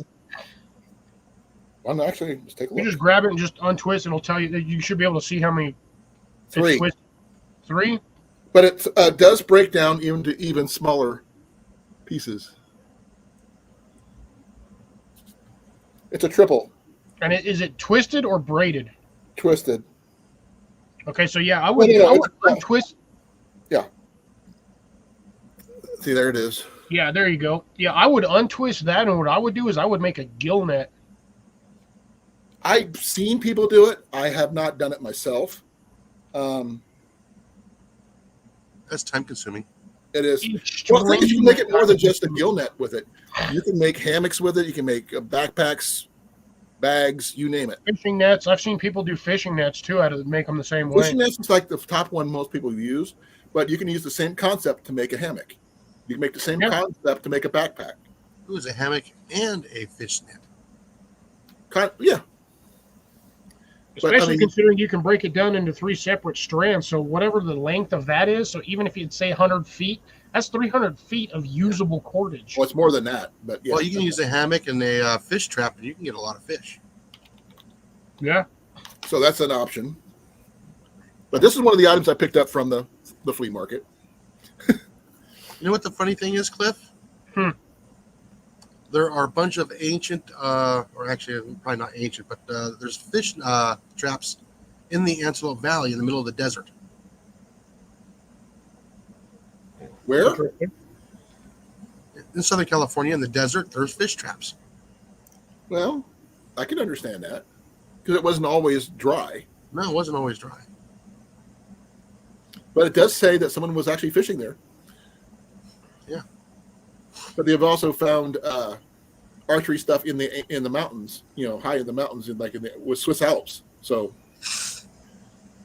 that frozen hunter guy, way back when, he was I don't murdered. remember how long ago it was, but he had a complete bow set with him. But Jason said he was murdered. Everybody says he's murdered. I don't know. He could have just died. Unless Well, it definitely wasn't of dysentery. it could have been frozen. He just could have froze to death. He died of his injuries. They couldn't find him to take his gear. Well, you always think the worst. What if it's just a simple accident? He accidentally fell on one of his arrowheads. It went right through his chest. I'm just saying. They didn't have any obvious signs of injury. He was just there intact, frozen. Well, he had broken bones. So maybe he tripped and fell. I know a lot of hunters who've gotten hurt while hunting. Yeah, because they didn't wear their harness. They were walking on the ground, I mean. No, I mean, a lot of them get hurt because they weren't wearing their harness. That's people in the tree. Anybody who goes in the tree has got to have their head checked. I'm sorry. Well, those guys up in those tree stands, they forget those platforms are only about 2.5 feet wide by like 1.5 feet. And they go to turn around to do something and right out the tree 60 feet. The one that I or like 30 feet, but still. I heard about the guy who actually had a bear come up to his tree stand. Yeah, and that guy almost damn near crapped himself. No, he jumped. It was coming into his tree stand. When you just aim down and shoot the bear in the freaking mouth. He had a bow, not a shotgun or a rifle. It don't matter. You shoot that right down the bear's throat. I'm sorry. If you're hunting, you carry a pistol too. I don't have a pistol. It's not because I don't want one. It's just Jenny doesn't like pistols. I'm going to carry a hatchet because here's the thing with the bear climbing up the tree. The first thing Bruno, that's what I was saying. He got wounded and he died later on because he couldn't find him, or else they would have taken all of his stuff. Or maybe he killed them first. No. Or could be like that one Elvis movie where he died. He killed everybody else, then he was wounded and he ran off into the desert and died. Gosh, 5,000 miles to Graceland? No. 3,000 miles to Graceland? No, this was the Western. Oh. Yes, Elvis did a Western. I'm not Googling it. I'm not looking it up because then we'll get stuck on movies again. I'm just saying it was done in a movie. So, but the thing is, it's just a matter of we weren't there. We don't know. So that would be the one fun thing about time travel is actually going back and finding out random things that we do not have answers for. Like what? What would be the one you would look up? the fucking the purpose of Stonehenge. Like, why? Why is there a giant? Why is there a circle with like 5-ton stones just right there? No, mine would be, how did they get the stones on Easter Island? No, they dragged them. No, they didn't drag them. They walked them. They walked them into place. The guy figured it out. Basically, the same thing with Stonehenge. How they get the stones there? Yeah, they walked them or they- dragged them they the same way they built the pyramids. Whales. The pyramid one's actually been proven to be human power. They used a lot of slave labor. They didn't use slave laborers. They were all paid. You got proof of that?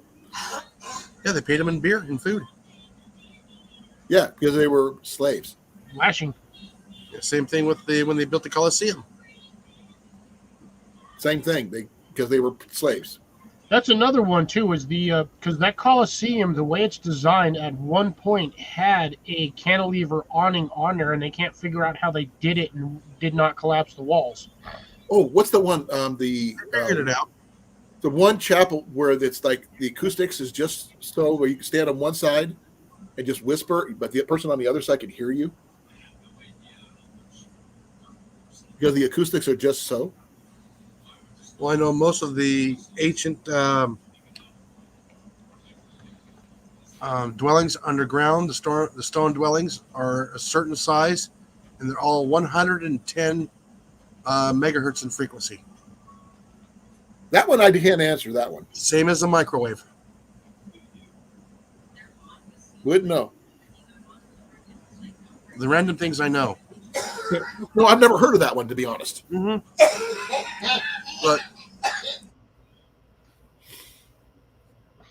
let's see here.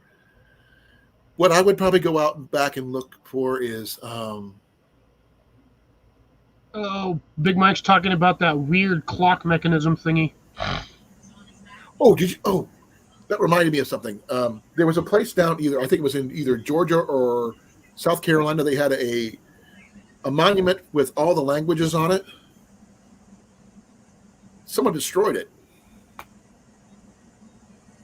The Rosetta Stone? No. This was a different monument. Give me a second. yeah, Bruno, I think it was a calculation device for maritime.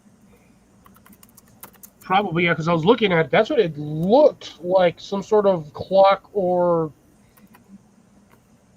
whatchamacallit, kind of like probably a more mechanical version of a sextant. That's what I was thinking.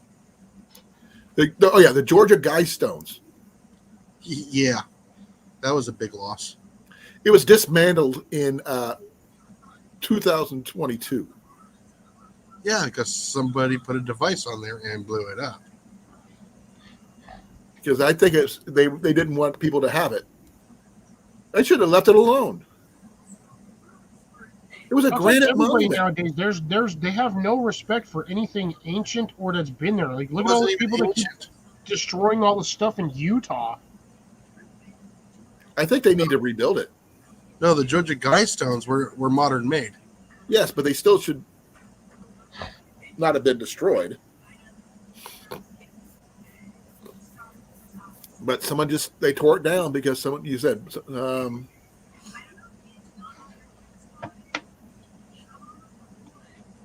Yeah, I actually read the news on that one, on the Georgia Guidestone. yeah, there's like every language on earth or something like that. It actually it has a whole bunch of different information on where it came from and all this other stuff, which I think is It was pretty all cool. about peace and tranquility. Exactly. I don't know why they would tear it down, though. It was actually a pretty cool idea. If you knew what it said, you'd say different. They actually have the definition, what it said in the. Mhm.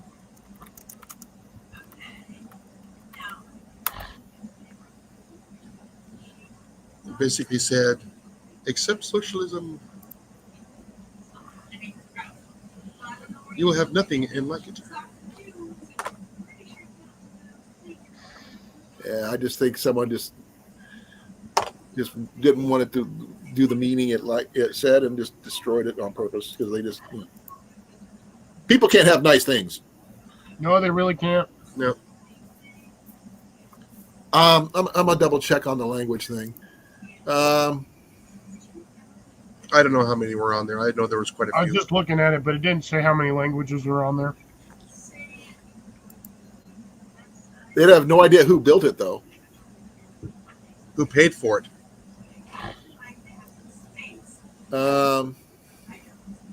They have an idea who paid for it, but they can't prove it. So yeah, so it's not proof though. Mm-hmm. They just said it's there from 1980 to 2022. Doesn't say how many languages were on it, like anywhere on here.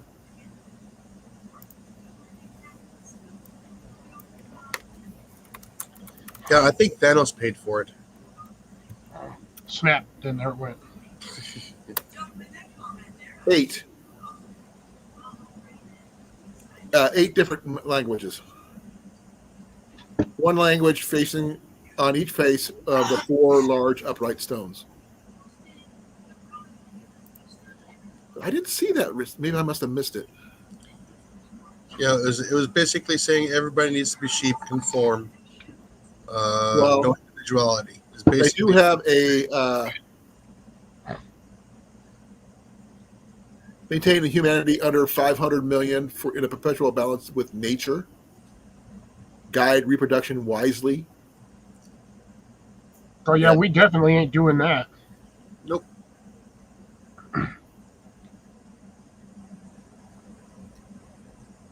I've got a few things to say on that topic too, but we will not go into that. No. Well, there's one thing I actually like. Be not a cancer on the earth. Leave room for nature. Leave room for nature. Problem is, we still ain't abiding by that either. We just No, we do not. like they said in the Matrix, the human race. One of the languages is actually Cyrillic. Yeah, apparently. That's an old language. Wow, look at Louisiana. Look at all the water.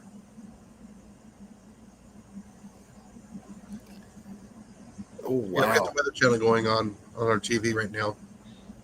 The average weight of those things is between 20,000 pounds and 42,000 pounds. Yeah, I think it said an estimated total was like 290,000 pounds. That's heavy. 237,746 pounds. As soon as I said the word heavy, I kept on thinking of Back to the Future. It's heavy. Yeah, because Marty kept on using the word heavy, and Doc Brown says, "Is there something wrong with the gravity in the future?" That's heavy, man. Sorry. I'm trying not to get on the movie thing, but it was just concept. Would Atlantis be real? Is one of the things you can go back in time and check out. That would be something interesting to find. I mean, to be dead on. Okay, so there's like my top 5. I would go back to the Roman era and figure out the composition that they made them swords out of, how they did that, and why them things lasted so long and were still, when they dug them up, were sharp as knives. What about the roads? Some of the Roman roads are still around. Oh, they figured that out. They're layered. Those roads are like 4 feet deep. But they're made of a combination that basically they repair themselves. It's sand, gravel, rock, and stone. And They drainage. said lime actually was part of it. Yeah, it was Yeah, designed- that stuff is just layered. It was interlaced. But the thing is self-repairing roads. No, I would actually go, but in between all the younger Dryas's just before it all happened. What about the places that show pictures of aliens and stuff like that on the walls and stuff? Go about that time and try to see exactly what they were talking about. Running around the Mayan period would actually be kind of interesting. As long as you don't get killed and eaten. Well, I mean, you're out there. You're going to be taking something high-powered. So you would be the one written on the walls. Yep. Yeah, if I had to, de-escalate a situation with some freedom seeds, yes, I might be. Well, if you look at the designs of, the ancient Native Americans with the design of the Thunderbirds, okay, looks just like an F-16. So an F-16 went through a time portal? Yeah, the Thunderbird is a bird that emits thunderous sounds. What about if they went through the Bermuda Triangle? Maybe that's I where. think the Bermuda Triangle really is just the vacuum opening, essentially, to the Marianas, like some portion of the Marianas Trench. What if that's where Atlantis was? Yeah, people fly over it every day. Ships go through it every day. Hardly anything ever happens anymore. Ever since we got satellites, because we can avoid the storms now. True. What if it's like a limestone thing where bubbles come up and the water becomes super aerated? No, that's in the Gulf of Mexico because of all the methane that's released. That's what I was thinking. Something like that might be happening in the Bermuda Triangle too. Possibly. Essentially light water. Pretty much. I mean, that'd be the scientific reasoning because you couldn't sustain a ship. Next thing you know, it's gone. Would make sense, but I think it's probably due to navigational issues or what? Yeah, navigational errors that. I know what kind of error it was. Cliff? Oh, human error. Yeah, that's probably true because a lot of them pirates were sloshed like mofos. Sailors. Let's just call them the sailors in general. You mean the drinking too much grog? Yeah, They were a little groggy when they went out to sea. Now, if you want to talk about like Amelia Earhart disappearing and things like that, I don't know if that's true or she just. I was just reading an article. I didn't get a chance to read it yet, but they say they found the plane. I heard about that, but they didn't find her. No, because the crabs ate her. There would still be the bones. Something would be left behind. Not after 80 years. You'd be surprised. No, because if you look at the way trees are, you get them trees from the bottom of swamps and stuff, and they've been down there hundreds of years. No, they're saying that her and the co-pilot survived the crash landing and got stuck on an island, and that's where they perished. Did they find the island? Yeah. Does she have a boat in her? They sent bones to a location, and they are not releasing the data. They probably did find him, but I mean, it would make sense because it's not exactly like they had huge GPS, tactics like we do now. But no, they did. They took DNA testing from surviving relatives, and they did a sample, and they have not released the findings. Maybe the family asked them not to. No, you be quiet. That's something that could have happened if the family said, "Oh yeah." Disclose it, and then they wouldn't do that way. Yeah, that would be perfectly understandable. Oh yeah, because I know a lot of people. From what I gathered, people who do underwater rescue and find like cars have been under the water for like 20 years because accidents and stuff.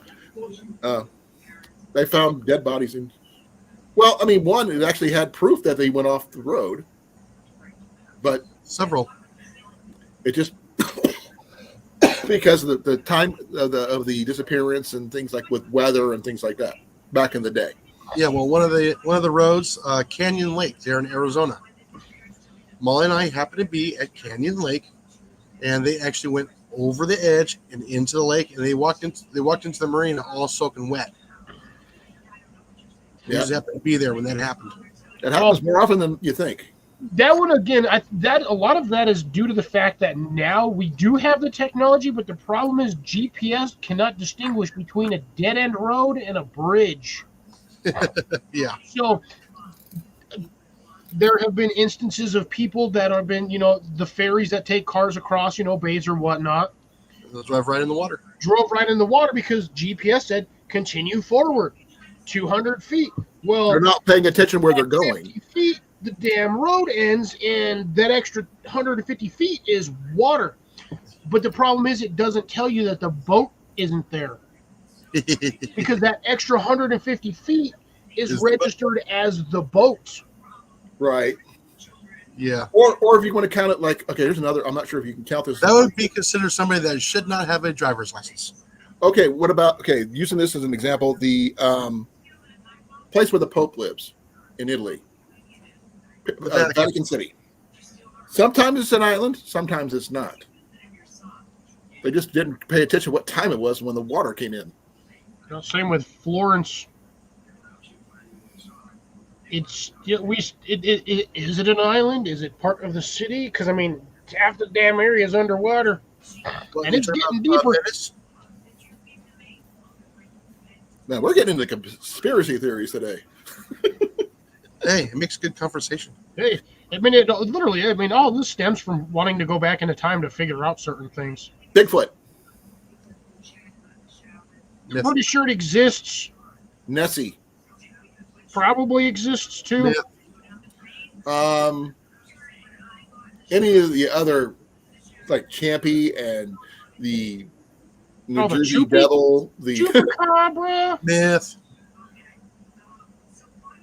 No, I mean, Chupacabra's just a coyote. One of the guys, when I first started on YouTube, there was a guy called Bigfoot who did a lot of stuff here. I don't know what happened to him. I haven't seen him in a while. I used to follow him quite a bit. I mean, because he was like, had really big feet and he was really, really tall. The Mothman would be interesting, but that's probably some whack job out there with a freaking bat suit trying to scare the crap out of people. Well, I was watching, I seen a TikTok video of someone did some stills in front of somebody's game camera. One dressed as a Wookiee. Oh, and yeah. Another one dressed up as a Ewok. No, see right there, that could technically be our sightings of Bigfoot. You got some random dude in a ghillie suit out in the bush walking around. He just happened to come down far enough so he's not where his crowd is at to go water a bush. And somebody's like, "Oh my God, it's Bigfoot!" And because we have crappy camera technology, it looks from 200 yards away, it looks like a giant man ape or a freaking bush monkey.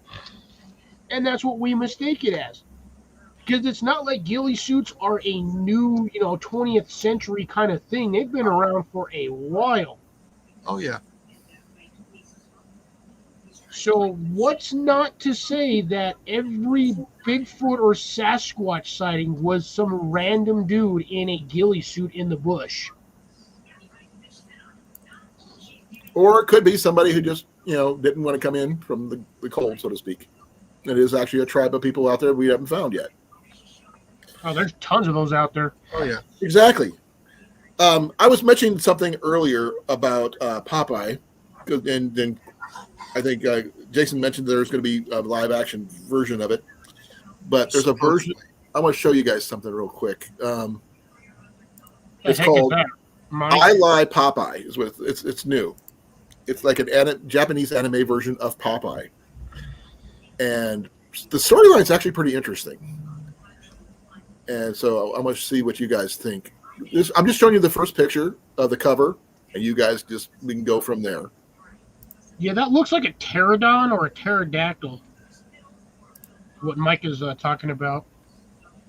Oh, that's in the Des Moines area too. So So Van Meter. That's interesting. I mean, I wouldn't put it past something. I mean, there are areas that we don't explore mainly because we don't want to.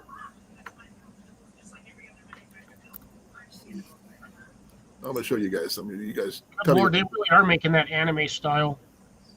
Popeye's all big and buff. Oh yeah. Look at that.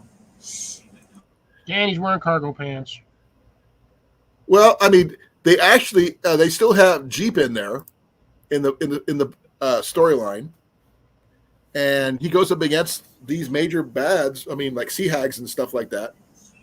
And while Bluto is really strong, he He literally tosses the truck at this big bad, and he still gets his butt handed to him.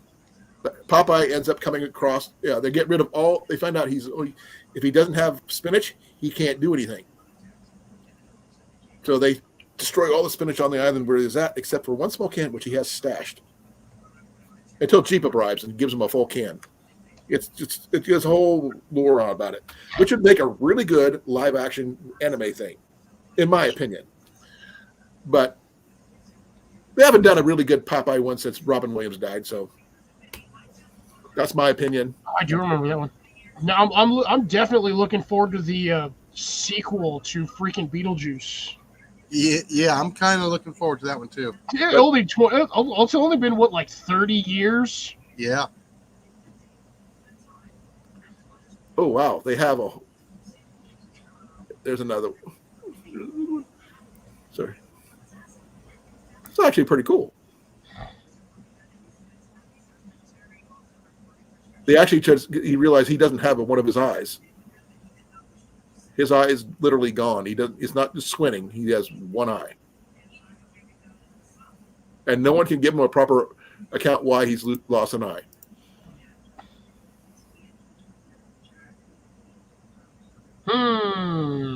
Wonder if it's because of lead poisoning. Nope. They actually have, like, everybody gives up. They're coming with their own story. Olive Oil comes up with her story. Bluto comes up with his story. Popeye comes up with his story. Then Wimpy comes up with his story, and it turns out to be the more accurate of all the stories. So, turns out there's a whole team of big bads going up against Popeye, trying to take him down. And I like the way they drew him, too, so compared to what they used to be, you know? Now, will it be DC or Don't know. Marvel? Marvel? Yeah. Probably freaking one of the random anime listers, if they're going to do it that way. God, I can name off a bunch of them. I just have them just sitting here, loads of them. I know it definitely won't be Genion because that whole company went and burned down, which sucked. If they go live action, then that's something completely different. But they're okay. There was a partnership between Massive Publishing and King Features Syndicate. So the guy Marcus Williams, who helped write it, has worked with Marvel and DC. So Okay, that'll be it's independent. Yeah, there's several movies that are on the back burners waiting. But apparently, he's been in both. Popeye himself has been in both Marvel and DC. So he's been in both.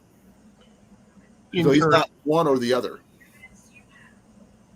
So that's interesting to see what he can do.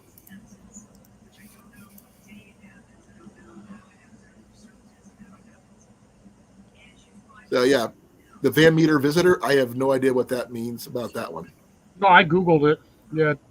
Basically, some dude in Van Meter in 1903 saw some sort of winged monster on a building. Oh, I heard about that one. Actually, didn't know what the heck it was. It looks like a pterodon. Yeah, it looks like a pterodactyl or a pterodon. Now, I would think it was like a one-time thing. If it was, it's like passing through. But that's about all I can tell you. I mean, again, we have not seen every square inch of this earth that we walk around on and swim on. So God knows where these things could be randomly hiding. Well, like I said with Bigfoot, same thing. As the joke goes, the people with the T-shirts, they have world's hide-and-seek champ, and they have a picture of Bigfoot. Yeah. That's totally probable. Oh, so Mike says a bunch of people saw it, not just one random dude. It's again, personally, I think my conclusion at this point in time is now it's just some guy in a ghillie suit just messing with people out in the bush. Well, the thing is, that'd have to be one big guy because they got video of him over 6 feet. for Six over three? 30 I decades. mean, 6'3". 3 decades, or for four or five decades. Oh, Colin, since it doesn't matter. the A guy 1800s. your size at 200 yards could potentially look like he's 6'5" or 6'8". Yeah, you got no way to I'll be compare right size. back. I gotta use the restroom again. And I mean, walking around near a tree is not going to make it any better because, I mean, a short dude next to a big tree can look like a tall dude at 200 yards out or 300 yards out, especially when you're looking through the lens of a 1980s camera. Yeah, especially when he's got the stilts on. Yeah.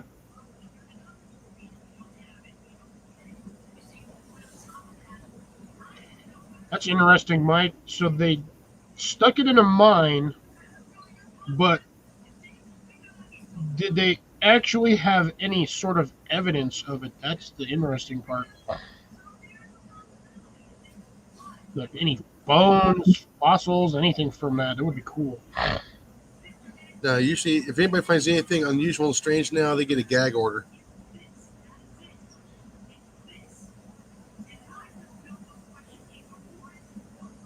Huh. Interesting. If it took a shotgun hit, it had to have bled. I would have taken blood. Well, actually, no. Would a blood and DNA sample around that time would have actually even made a difference? Well, no, they said they got the same story in Arizona too.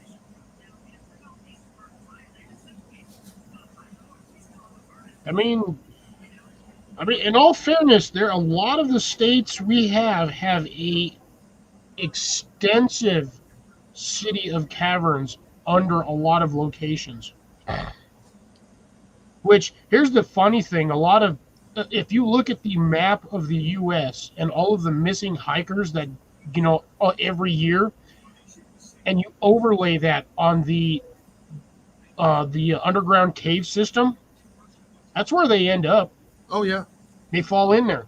Because the problem is you got these trees that'll grow, say, on the edges of these creases, drop a limb, that limb gets, over there, covers it, and then all the leaves fall off that 1 year. You get a heavy windstorm, knocks a tree over, leaves all from the other trees fall on top of it, basically create this cover. Well, over the years, your tree is going to biodegrade and become extremely brittle and fragile, and the minute anything more than 10 pounds steps on it, whoop, right down the hole. Yeah, that's why they tell you not to stray from the path. Yep. I was telling you about those little capsules I was trying to remember. Oh, those freaking... This is for the pills, for like yeah, that's absorbent capsule. Yeah. Well, I figured take whatever's out in this thing, reuse the capsule itself. I would not do that. Yeah. Why not? Just throw it away. It's plastic. No, it's what's in it. It's the contents that's in it that could transfer to whatever you put in there that could kill you or make you I sick. would not just put it in straight transfer without cleaning it, obviously. Run it through the dishwasher. You're going to lose that down your dishwasher drain. Nope, put it in the cup with all the silverware. Jeez. I heard about the that particular concept thing. I think they did it on one of the unsolved mystery things back in the day. Is it the unsolved, the thing with Josh Gates and him and his team? They were going everywhere trying to prove myths and random stories. Yeah, well, like I said, why can't nobody can go into certain sections of the Grand Canyon? Probably because they don't want to. Because again, it was on Expedition X. Yeah, it was Josh Gates. Josh is actually, he is literally one of the few hosts who actually say he's a archaeologist in truth. He's got a degree in archaeology, the whole 9 yards, more than some other people who say they're just a host. And he actually gets himself involved, not just the modern day Indiana Jones, without the whip and the firearm, obviously. Because he does wear different hats, literally. Yeah. To answer your question, Jason, Like I said, it's because it's not because we can't. It's because we don't want to. Yeah. Because somebody somewhere knows something that they're not telling the rest of us. Oh yeah. Like where the Aztec gold is buried in the Grand Canyon. Or something like that. The Because age- you know, Well, at the whole one point, civilization underground, like they did in, was it the Crystal Skull Indiana Jones movie? yeah, I'm pretty sure there's stuff like that all around everywhere. That just it's all hush hush. Oh, the Crystal Skull. There's a good action for trying to figure out where that came from. That's all Mayans. You still got to figure out how they made it without tool marks.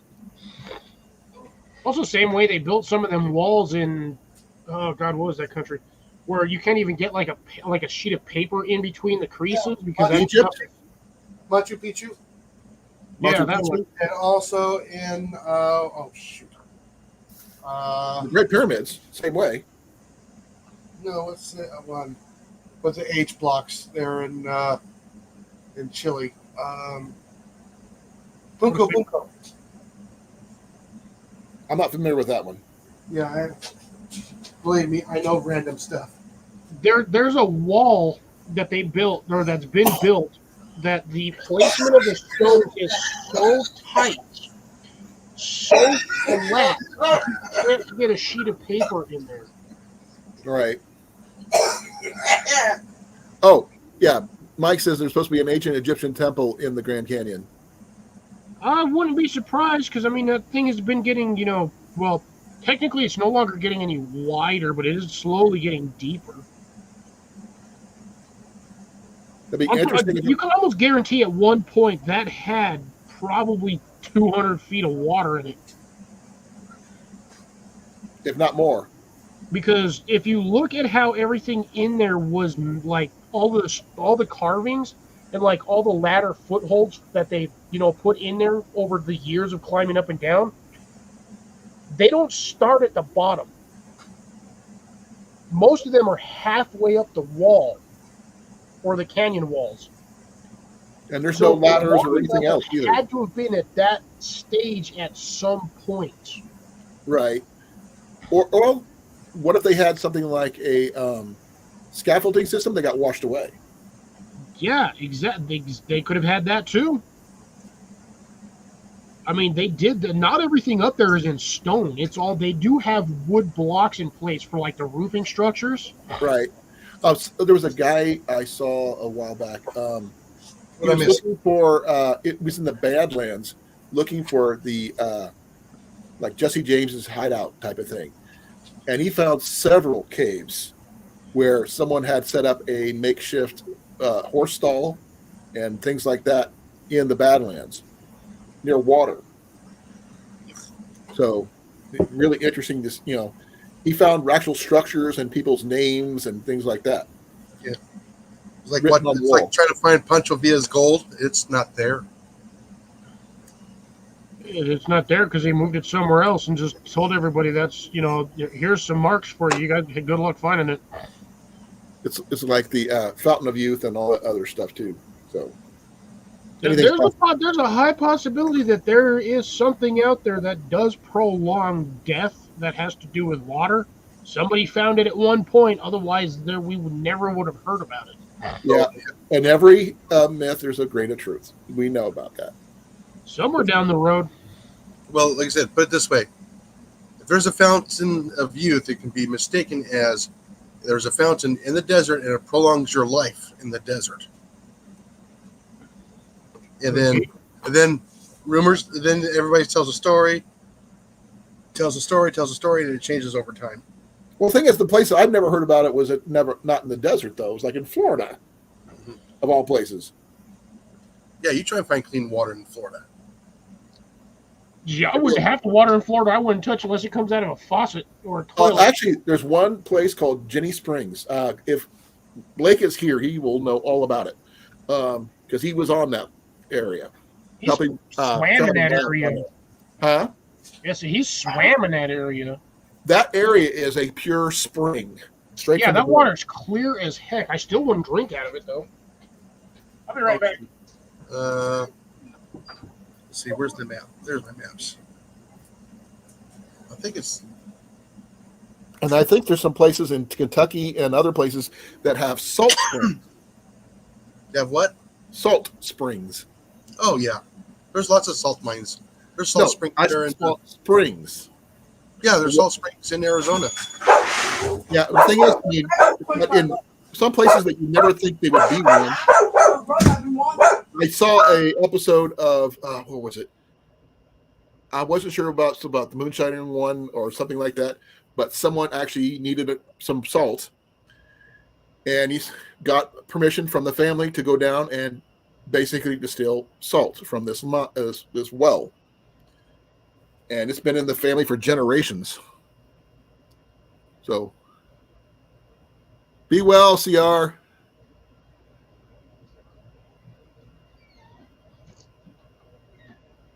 I figured that you might have been down there. I mean, Jenny Springs is one of I've seen pictures of and video of, because it's like crystal clear.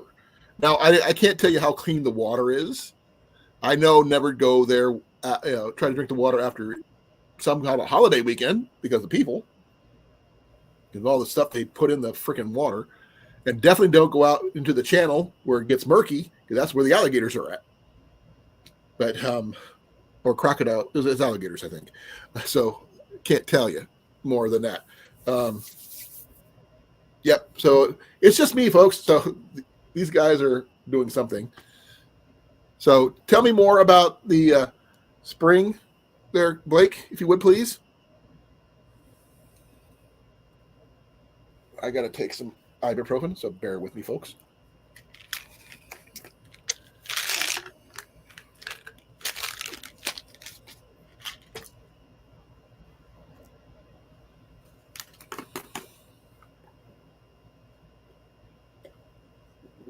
This is not straight water, folks. This is actually electrolyte water.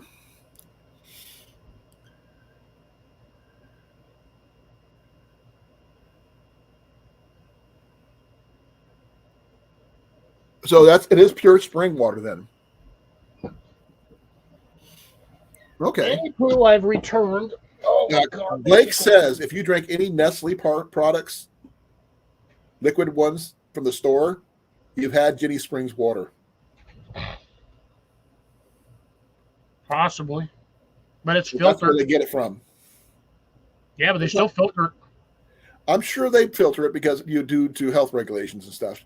But the original, I mean, who knows how, if you go down deep enough, I mean, they've dived down in there with, tanks and stuff. I'm not sure how deep it goes. I'm sure Blake probably knows. And I'm sure there's a few other people who might know. But I don't know how pure it would be at the bottom or near the bottom. I know that I don't think anybody's been to the actual bottom. Probably pretty clear considering ain't nothing down there moving around, kicking up sediment. Even fish. Uneven fish. Dude, to be honest, I don't think I drink a lot of Nestle water products. I don't think I do either. I don't think we don't really have them down in our area. We have like the normal standard, like I don't know who makes Aquafina. Okay, it's a privately owned park in Gilchrist County. I don't know how. I'm trying to figure out how deep it is. PepsiCo makes Aquafina. Suckers. Okay, so.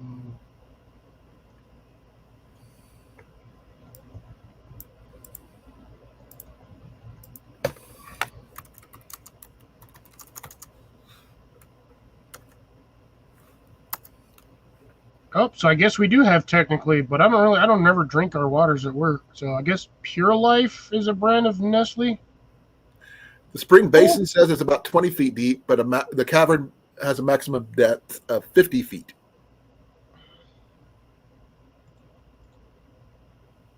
So there you go. 50 feet's not that far. Mm-mm.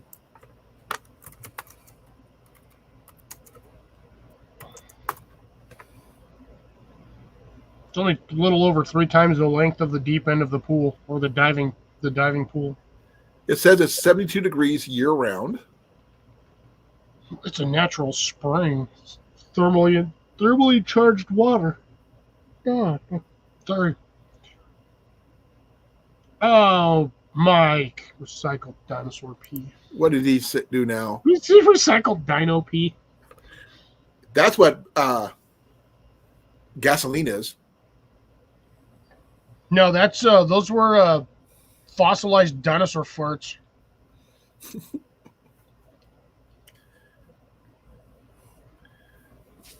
Let's see here. What would be a good one? Can you imagine making a superhero from back in the day? It does actually now, if you think about it, it does make sense why back in the day the oxygen levels were higher than Hades, but after the dinosaurs, the oxygen levels dropped drastically. There was more plants back in the day. Well, they were bigger, but at the same time, when the meteor struck, it burned off the atmosphere. Because concentrated oxygen is flammable. Right. So if the oxygen levels at that time frame were extremely high, then yeah, majority of the dinosaurs were not wiped out due to the fact that they got hit by a meteor. They suffocated. Died from lack of oxygen. They suffocated. Yeah. It's a deer park? Okay. It says it's 15 feet, but has some deep cave systems. According to Wikipedia, it said about in some places it gets down to 50. But I was wondering, since it's so close to the one system, that one river system, do alligators show up there sometimes or not? I'm pretty sure you'd be able to see an alligator coming. That water's clear. Clear. The Trappers Convention? No, I have not. I have not been feeling well, so I have not heard about anything. I want to go fishing and hunting really badly right now. I'm getting a little stir crazy. Go outside and clean your yard. I can't lift more than 10 pounds. There's so much I can only do. I've been ordered not to.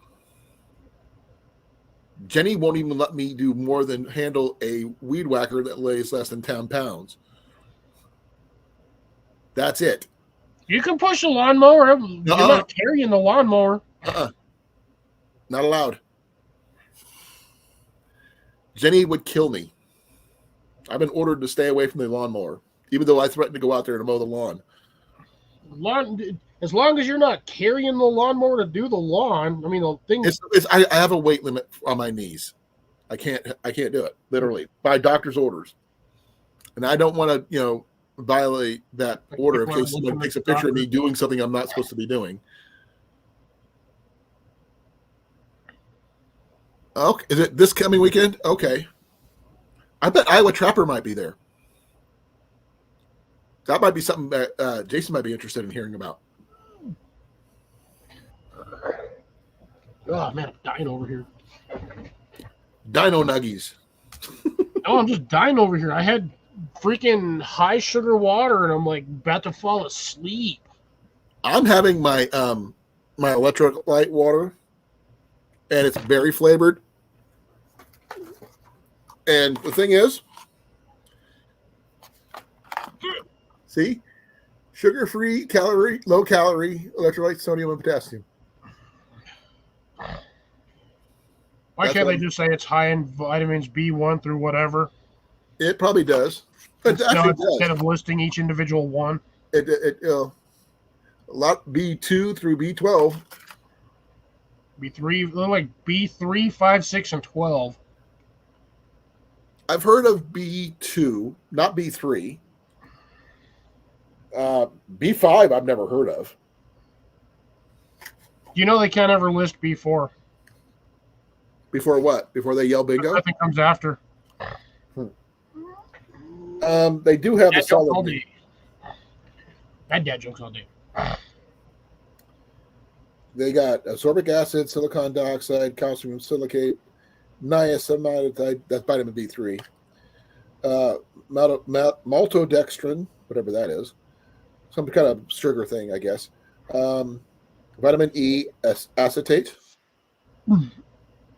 calcium pantothenate, vitamin B5, pyridoxine hydrochloride, B6.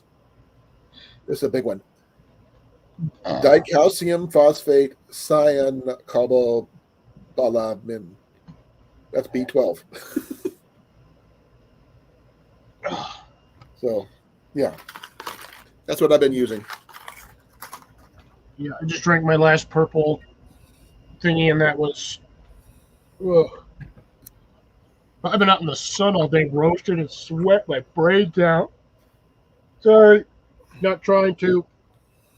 That's fine. I forgot the O. What Mike said. Oh. Behave? Oh, you're talking about, you're doing a Austin Powers thing. Okay. That makes sense. I'm okay with that.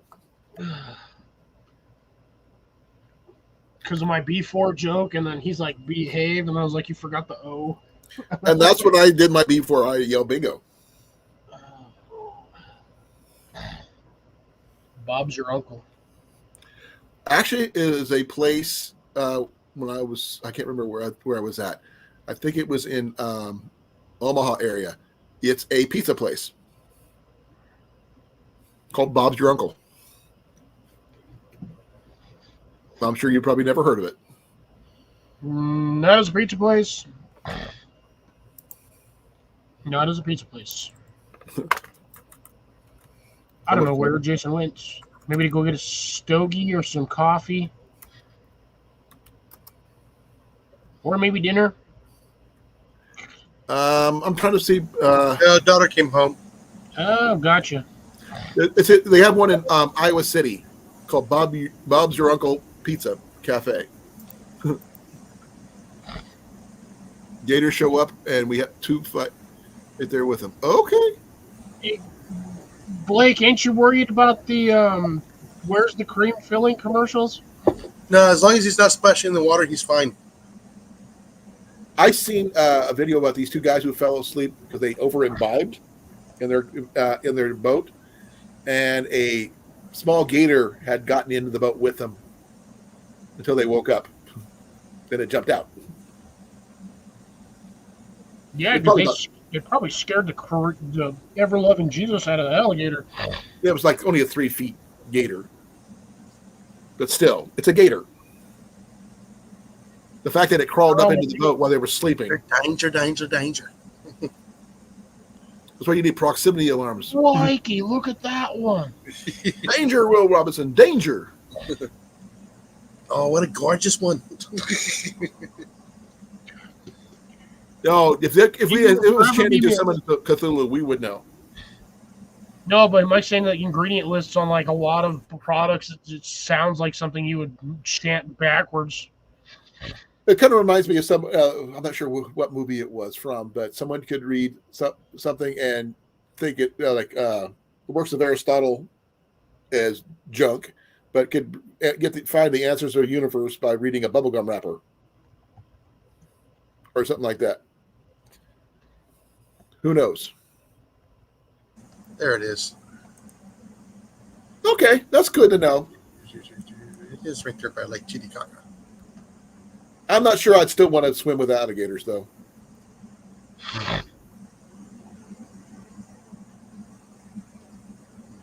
Yep, that's how I'm looking at it now. Jenny Springs is meat soup. Yeah.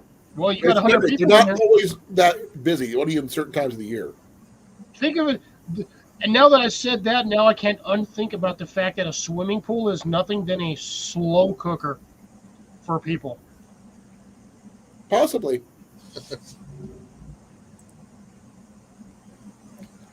So what would that make a tanning bed? A roasting bed. I mean, technically, it does cook the skin. So. Yes, it does. It's a brown and surf device. Yep. if you take all of the stuff we take for granted, swimming pool, yeah, there you go, a sauna. The sauna is essentially being broiled and steamed at the same time. Let's Yeah, see. you just look at the stuff we take nowadays and you just put a slight spin on it and it just becomes very disturbing. I seen somebody take an old car that was broke down. They didn't take the windows out or anything like that. They cleaned it up, and they use it as a dehydrator for jerky. You can. Cars get hot. They got hot enough to make jerky. Yes, they had little racks everywhere. Get out. Get out of that. So Well, I think think about it. they When you were leave in, your car outside, I think they were either in Arizona or Nevada or somewhere where it was a lot of sun.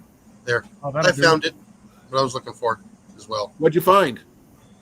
Well, Puma Punku is right there, right south of Lake Titicaca, right there in Peru. It's one of the places I want to go. They really got to legally change that name. They can't. Because it means something else in another language. Yep. Just because we think it's bad doesn't mean it is bad. There's so It's many like what sites there. the Americans call one thing, but call cigarettes, the British call something else. Bags. Fag. Yep. Yeah, but the background story on that one is you still smoke both of them. I don't want to even Or- think about that. You just brought that up. Essentially, you're sucking on both, so it's. I don't smoke, so I don't have to worry about it. There is some stuff. Yeah, it's. Yeah, another place I want to go see is the Nazca lines. I wouldn't mind seeing the white horse. The big what? It's talking about the weird laser drawings on the sand or the rocks. No. Mine was talking about the chalk horse in Ireland. I think I've seen it. I think something. It's really big. They made of chalk. What is it? Painted horse, I think. No, give me a second. God, freaking sandwich.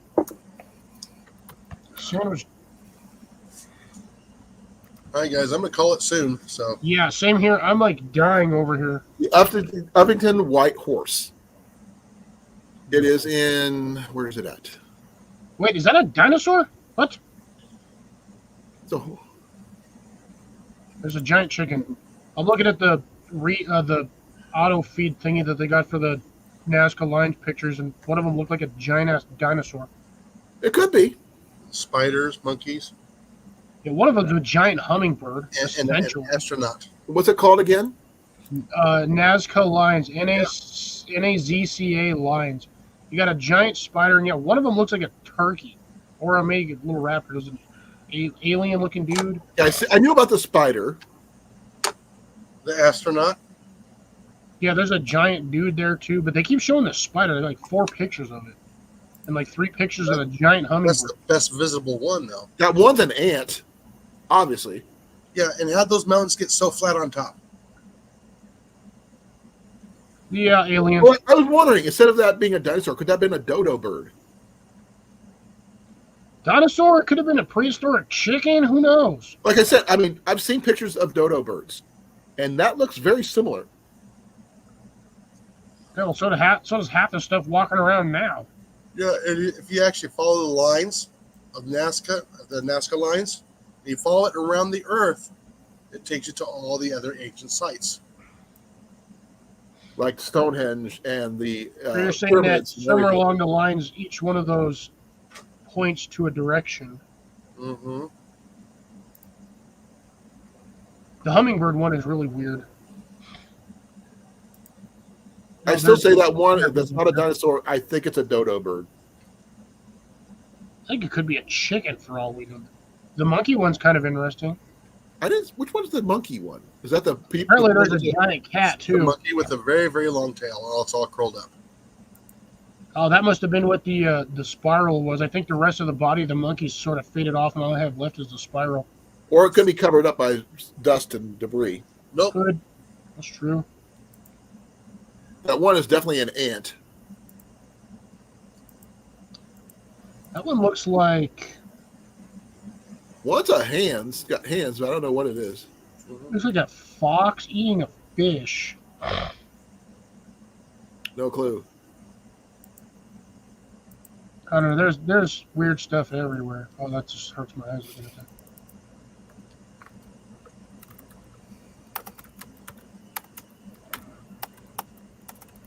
Spider, hummingbird, the tree, astronaut.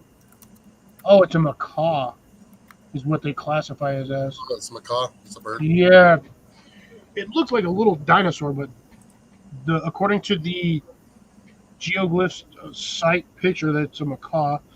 An iguana. You got a tree. Trying to Okay. get a bigger image. Stonehenge Too bad. lines up with Angkor Wat, Easter Island, Mhm. Hovenweep National. Hold on. And what do we know Easter Island as? Its original name? I don't. Rapa Nui. The island of Rapa Nui. Mm-hmm. It's a Chilean territory. Remote volcanic island in Polynesia. Named Rapa Nui. Rapa Nui. I know all kinds of weird stuff. Weird facts. Teotihuacan, I'm not pronouncing that one, and Giza Teotihuacan. Ollantaytambo, Chichen Itza, Chaco Cultural National History Park, Great Sphinx, That must be the great tree. Nadra Megalithic Temple in Malta, Oh, that's another place I want to go. Kilo, The Maltas. To Gobekli Tepe, I've never heard of that one. Machu Picchu, you mentioned that one. Nazca Lines, which we just mentioned. The Return of Giza. The Temple of Karnak in Luxor, Egypt. Petra and Newgrange in Ireland. I didn't know about that one. Yeah, and it also lines up with a lot of stuff in India as well.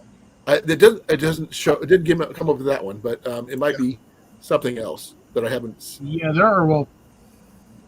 there's a lot of stuff that from ancient times that lines up with certain things. Some of them line up with like the corners of the pyramids. Ooh, stick it in your butt, Jason. The what? I just read the private chat. And stick it in Oh, your I stink. butt. I didn't even. I just looked at that. I was like, well, I was like, what's in there? And then you see. I'm at 1,007. I'm still at 70. So Jason's officially beat me now. I'm trying to take you with me. You guys should do a lot of collabs. Yeah, I do. Like maybe you do a competition. You guys both got to do each your thing in each way to see which one can do better or something. Or one That's starts just- one and the other one Not fits this year, it. but next year I'm trying to talk Cliff into going to a couple of the YouTube gatherings, like 10 Killer or Oh, one in Arkansas. Oh, I gotta answer Doug because Doug actually talked to me again. Doug, it was for a survival kit in a cane that we discussed it for like a good hour, I think. What we could put inside my cane.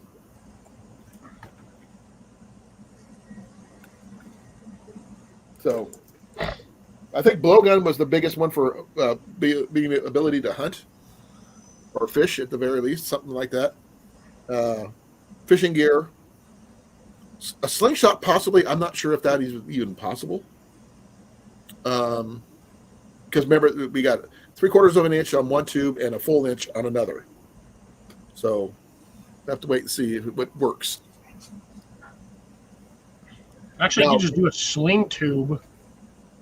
That would work too. Somewhat finding a way to do that way. Yeah.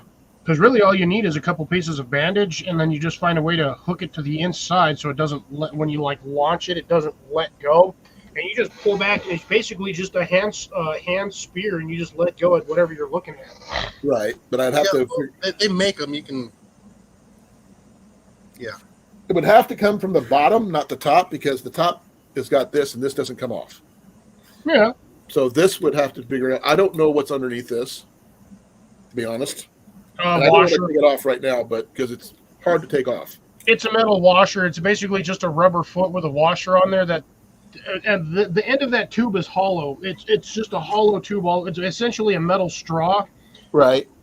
And what they do is they put a metal washer at the bottom of that, so the ends of the tube doesn't push a hole through the plate or the foot. So that's all that's in there. That you just got a rubber cap with a washer in it that basically prevents it from walking a hole through there. I could probably do the same thing with my hiking poles too. With a little smaller diameter, obviously. I wouldn't recommend it with the hiking poles unless you've got aluminum hiking poles. I do. Well, then. I But mean, if you mine want collapsed down to like that big. That's the only problem. I think mine are still like 18 inches. But anyways, I'm gonna have to start calling it because I'm dying over here. I think it's a good time. We did pretty good. We did over 2.5 hours. I think we're doing pretty good.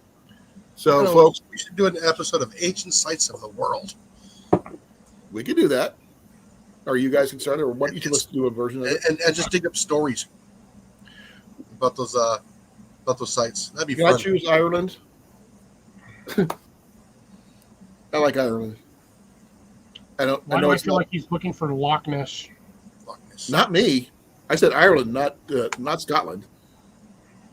Close enough.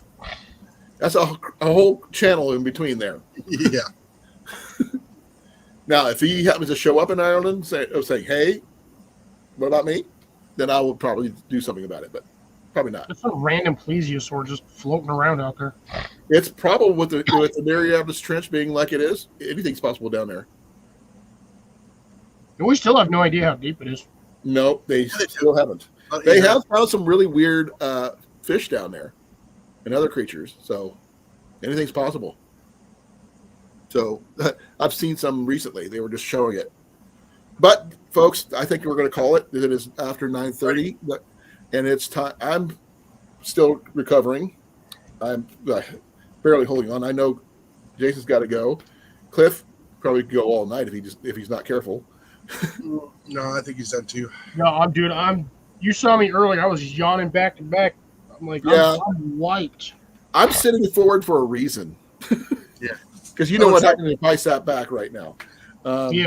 I'm trying to get to bed before at least 10:30 tonight. And the fact is, my knee is starting to say, I'm done.